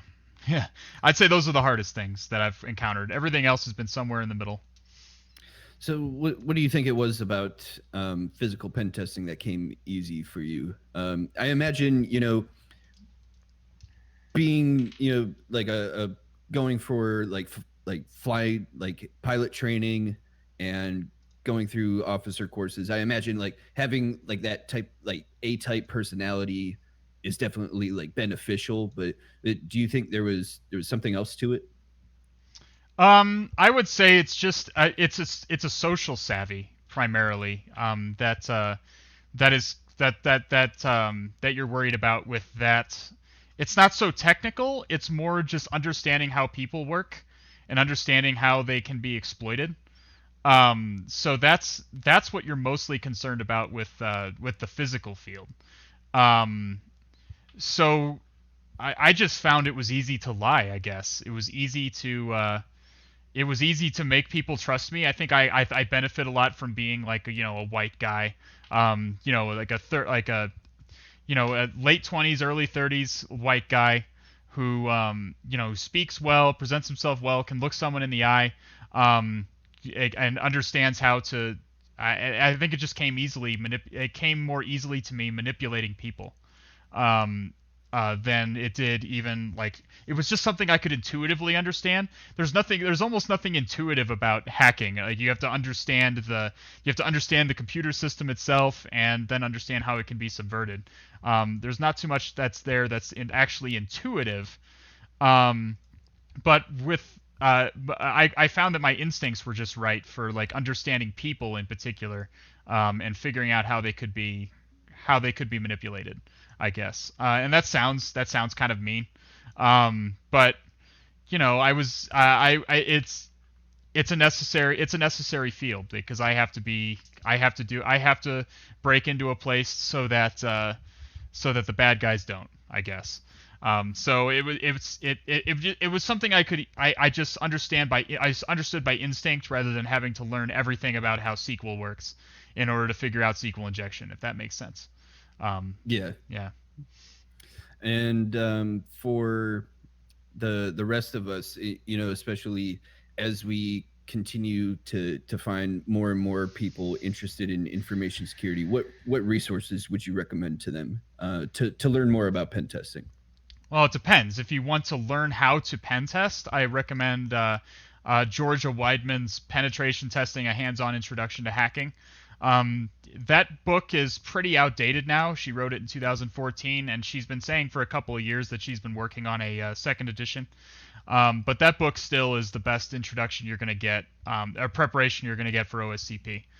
Before taking OSCP, if you're planning to take OSCP and want a primer to see if you're going to be able to hack it in OSCP, if you will, I do recommend Weidman's penetration testing book. It's going to be a pain in the ass to set up the lab because everything's outdated now. But it is the attacks that you do in the lab are very similar to what you would see in OSCP.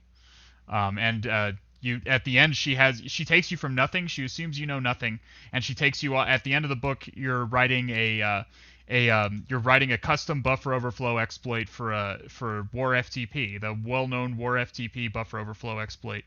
Um, or for well-known buffer overflow vulnerability and War FTP, whatever the version of War FTP that was vulnerable was, which is really impressive. Going from knowing nothing about scripting, knowing nothing about any of this stuff, to actually writing your own custom exploit, is a pretty cool transition. And also again, that learning how to write that buffer overflow is crucial for OSCP. So I do think that course is about as good, or that book is just about as good of an understanding as you can get. Yeah, it's. I also recommend Humble Bundle. Humble Bundle is humblebundle.com is a web page that has they sell bundles like you would expect. Bundles of books, bundles of assets for like game development, bundles of video games even, and the money and a portion of the money goes to them so they can have their operating costs or whatever, but the majority of the money goes to charity. And they've had many cybersecurity and programming related bundles, such that I now have like a massive library of like a couple hundred books on my iPad, all from Humble Bundle. I recommend that you check out Humble Bundle and you check back on them. You check back. You can pay what you want for these bundles. Like you could get them for free. if you really wanted to. But all the money that's being paid, either like most of it goes to charity, and you can decide how much of it goes to charity and how much of it goes to Humble Bundle too. So I recommend that for like getting starting like reading and things like that. And so once people have built up their foundational knowledge, maybe they've gone through OSCP at this point. Maybe they understand like the general workflow of penetration testing. They might be in for a couple of surprises when they start actually doing it. Were there any skills that you felt you needed to develop further once you started doing the job versus what you learned through your foundational knowledge? Oh yeah, absolutely. Active Directory. Active Directory any day of the week. Now I think OSCP has changed their course a bit. I don't know what it's like now, but I know that the OSCP course now has Active Directory in it. I don't know how much there is, but previously when I took OSCP, it was only like it barely touches on Active Directory. Like you look for the group policy passwords. That's it. That was all there was about Active Directory in the old OSCP course. And then I get out in the real world of pen testing. I got in my first internal pen test. I'm like, what the fuck do I do? Like, what do we do now? It was like in Finding Nemo at the very end in Finding Nemo when the fish finally execute they mastermind their escape from the fish tank. They get across like the road and everything, get into the open ocean, and now they're in their bags. They're in the little fish bags, and then they're like, just now what? That's what it was like when I was put on my first internal network. I had to really quickly learn Active Directory. We did get domain admin on that network, by the way, but I had to really quick learn things like NTLM relay and crack map exec and Kerber roasting. All these things I had to learn on the job. I had to go home from the job site and then spend the whole night researching these things so I could do the attacks the next day. Active Directory is, I don't know how it is now. Can't speak for how OSCP is now, but Active Directory is absolutely a crucial thing you must know as a pen tester, as an internal pen tester in this field. And if you don't, you're going to be in for a rude awakening when you get out in the field. It's going to be yikes. Yeah, and it's certainly a critical one because, for me, one that kind of surprised me from left field was cloud. I was not expecting to do a whole lot of stuff with cloud when I took my position, but as companies continue to build up presences in AWS and Azure, they might start moving their entire environments into the cloud. So like Microsoft has Azure AD now, like you almost don't even need your own domain controllers anymore. You can just offshore all of that to straight into the cloud. So that's been one for me. And, even studying up on all of these ancillary skills that people will probably need to learn when they start doing the job, it's important that you make time to enjoy life. Because, there's times where you'll be like super hardcore focused on the studies, and then there'll be other times where you're just like, yeah, you know what? I don't really want to do anything right now. For those times, what do you do to kind of offset? Because like it's easy to get burnt out, but it's easy to hyper focus too. Oh yeah, it's burnout in this field is super omega common. It's very common to make it sound like you always have to be learning something. You always have to be getting a new certification. You always have to be new, like trying to make yourself better, and that leads to people being burned out. Please don't, no one take, if you take anything from this discussion today, please do not take that I think you should be literally constantly improving yourself and never should rest ever. Like rest your mind, okay? Rest your mind, okay? Like this. Like there's this understanding in this field, like this kind of drives me crazy. Like almost every job interview I've been to as a pen tester, they always ask a question that sounds something like, so what are you doing in your spare time to like get better at information security? Like what do you do to like improve your skills? Like do you have any hobbies in this field? What hobbies do you have in this field? And things like that. And I'm like, would you ask that of a doctor?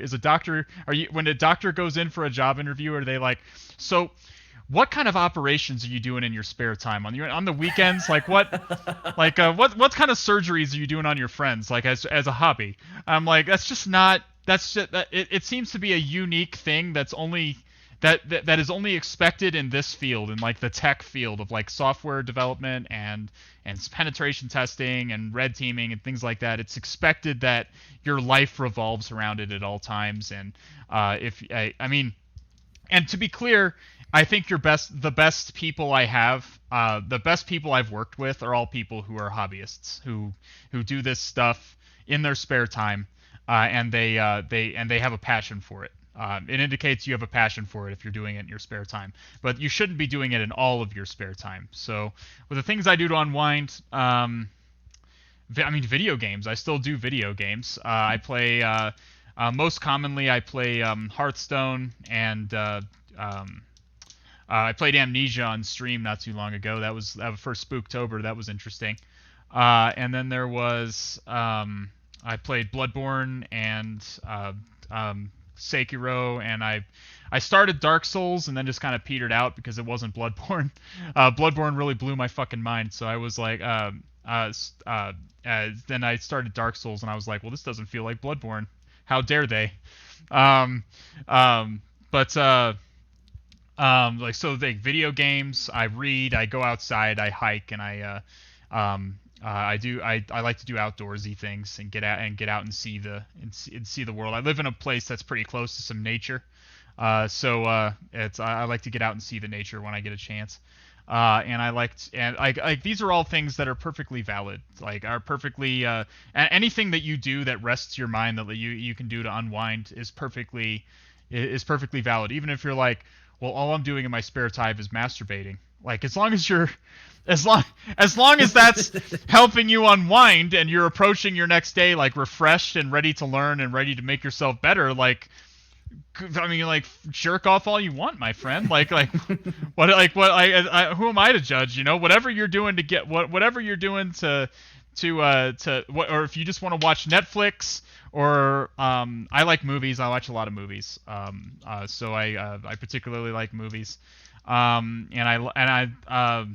even do a little bit of writing. I do a little bit of writing in my spare time. I want to write a novel at some point someday. So that's been a project for a couple of years now that I haven't really made much progress on, except in the world building aspect.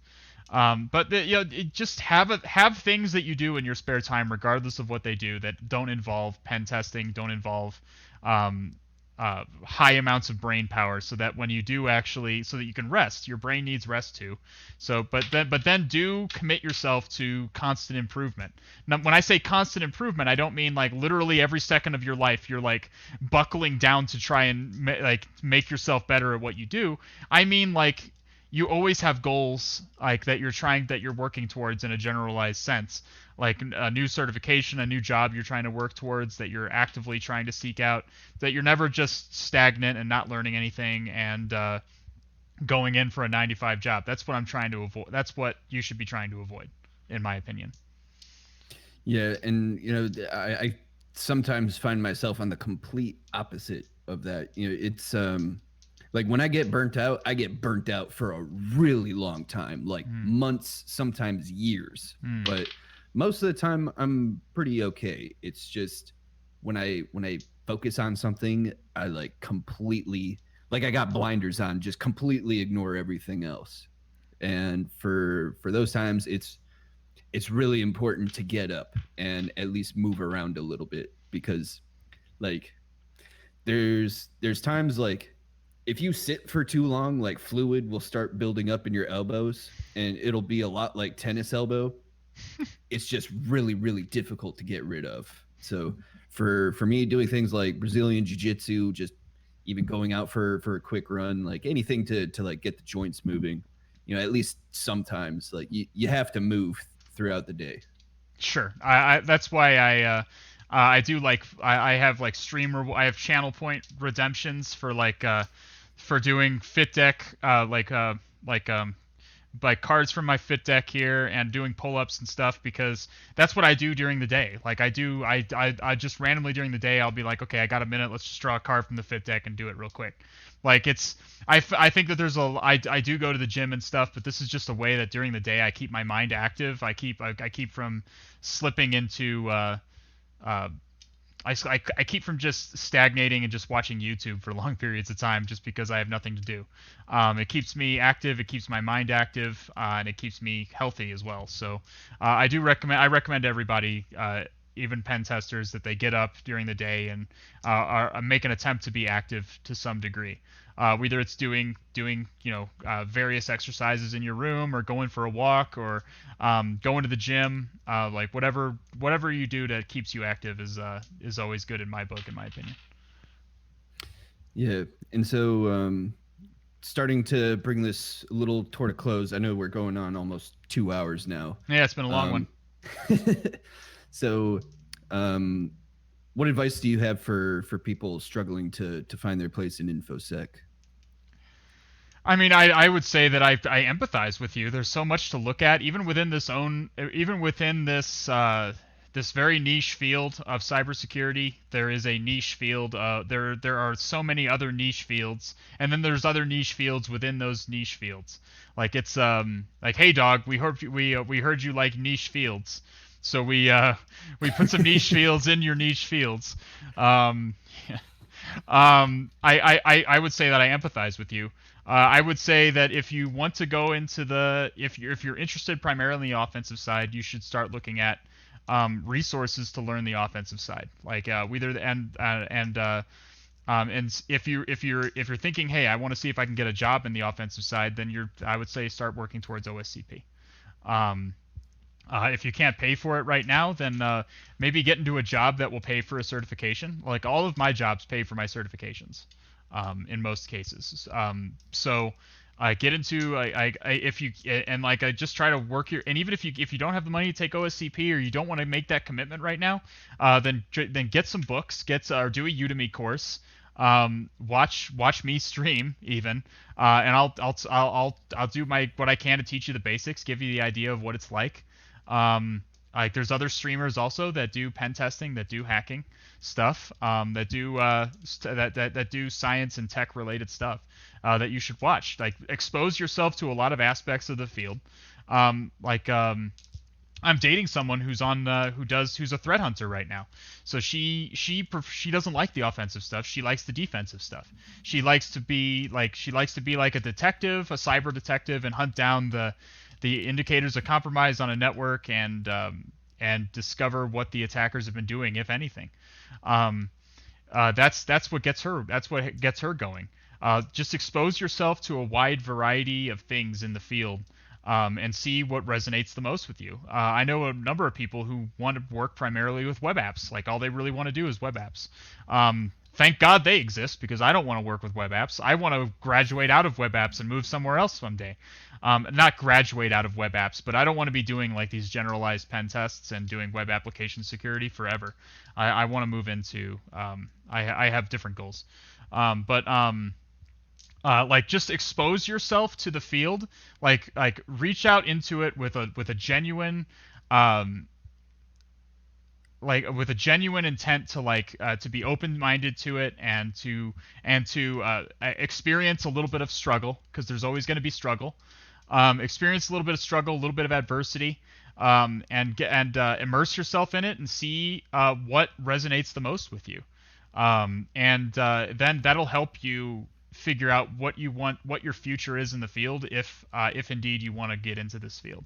So you just have to make an earnest effort to get into it. You need to have the gumption to accept some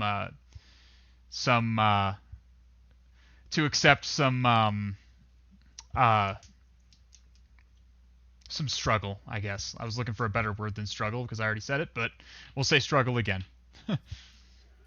Yeah, and offensive security's motto, "Try harder," is really famous, but I don't think that's covering the whole picture. You really should just never stop trying. That's accurate. I mean, really, offensive security is, man, if I keep talking about offensive security, people are going to think I'm shilling for them. I'm really not. I swear to God, I'm not on the offensive security payroll. I am not being paid to advertise their stuff. Not either. I am just speaking as a happy customer of theirs. All opinions are my own.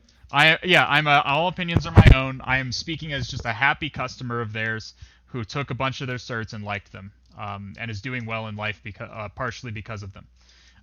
So, uh, so I mean, it's they offensive security goes out of their way to teach you what it's really like to be a pen tester. Like that it's going to be suffering. There's going to be suffering. There's going to be fight. There's going to be pain. Like I experienced so much doubt while I was doing OSCP. I experienced so much doubt now today of if I can do the simplest fucking shit. Like is something as simple as I mean, I've Kerber roasted on 100 networks by now, probably it has to be. And last night I was like, oh boy, I got to do Kerber roasting on stream. Am I going to do this right? And yeah, I experience doubt all of the time, like in my own abilities and my own. And you just have to be prepared to meet that doubt head on and go into the and not afraid of it. Like there's well, you can be afraid of it. You can be afraid of things, but that doesn't mean that the fear has to stop you. Don't let the fear. That's all I'm trying to say. Don't let the fear stop you from exploring it, because when you do have success in this field, when you do get a call back, get interpreter session 1 opened, or an agent checks in, and then all of a sudden all the suffering vanishes. Everything is fucking great, and everything in the whole world is fucking awesome. And that makes it all worth it. Those moments make it all worth it. So you need to find what makes it worth it for you. What part of the field makes it worth it? Like for my girlfriend, I guess it would be when she finds an adversary on network and is able to trace like what they've been doing from their initial compromise all the way through into where they are right now. Like I'm sure that's what gives her the thrill that makes her makes her feel like she's doing that she's in the right field. It's different for everyone. You just got to expose yourself to a lot of stuff and find out which part of it works for you. That's all. So what's next for you? Any projects, speaking events, or any other things that you got coming up? I got a career transition going on right now. I'm moving into a new job, so until the new job is settled, I probably won't be doing anything too significant. I'll still be streaming. Check out my stream. If you're watching this, check out my stream. I teach hacking. I do CTFs and things most often. Probably going to be doing some more tutorials soon, like for buffer overflows and things like that. Check out the stream. Say hi in the chat. We've got a great little community already. I've only been doing it for a couple of weeks, and we've already got a fantastic little community. We got our Discord, and we're trying to. I'm trying to reach more people who all want to. I'm trying to be as beginner friendly as possible, but also to show, and by showing them, like I don't want to just do tutorials like IPSEC does. Like IPSEC is fucking fantastic. Watch IPSEC videos if you don't. IPSEC is great. He's a fantastic resource. But he's doing when he does a video, he's already broken into the box and he's probably rehearsed before the video to make sure everything's gonna work and things like that. When I do boxes on the stream, it's all live. Like I'm doing them live, and I do them blind. I do boxes I haven't done before in most cases, so that you can see the struggle. So when I get stuck, you can see the frustration, you can see the misery that comes in that is part of this field. Because a lot of people new to the field, they see videos like IPSEC does, and they're like, well, no one's struggling except for me. I'm the only one who seems to be having a hard time. That's not true. IPSEC struggles for hours and hours and hours, days and days on boxes. And then when you see the video, it's because he already knows the answer. Every puzzle is easy to solve if you know the fucking answer to it. Like it's important to me that my viewers see my struggle and see the pain. I don't want them to be watching me beat my head against the wall for hours and hours, but I want them to see that when I encounter problems and what I do to overcome the problems, what I do to figure out where I'm going wrong and fix it. I think that's an important thing for people to see. So that's really all the like public events I'm going to be doing. I'll just be doing streaming like per usual. I stream. I haven't been streaming as much this week because of the election and stuff. The election's been going on. That's been taking a lot of my attention. But I'm probably going to go back to streaming 3-4 times a week. usually hacking streams, teaching any number of, we're working our way through the throwback lab and try hack me right now. So I don't know how much more of that there's going to be. But once that's over, I'll probably go back to doing Hack the Box for a while. So that's all that's going on. I don't have any other speaking events or anything like that. Well, really appreciate your time today, and I feel like I've taken away some new lessons, from talking with you, and the important part really is to have a goal, right? Mm-hmm. You don't want to be going through life without a goal, but have a goal. When you have a goal, don't give up on it, and don't give up on yourself. Yeah, absolutely. So, I fully agree. I think goals are extremely important for anyone in any career, but particularly in cybersecurity, because there is so much to be thinking about at all times. So just know you need to. If you don't know where you want to go, that's okay. That's totally normal. Just expose yourself to the field and feel out the offensive side, feel out the defensive side, and whatever speaks the most to you, look at that more intensely. That's all there really is. Look at that more intently and see if it brings you as much joy as it brings me. So yeah, that's all it really is. That's all there is to it. Do you have any cool outros that you do? I usually just say "when the stars are right," because that's a quote from Call of Cthulhu. So that's really all I say. That's all I got. Go ahead, hit those like and subscribe buttons. Check out Alh4zr3d on Twitter, Twitch, and his Discord. Those links will be in the description below. And once again, thank you so much for talking with me today. I really appreciate your time. And thanks for having me on. I think it was a really good conversation. I learned some stuff too. It's been a good day. It's a good day. All right. Well, with that being said, I'll jump off. Thanks again, everyone. Catch you next time. Until the stars are right.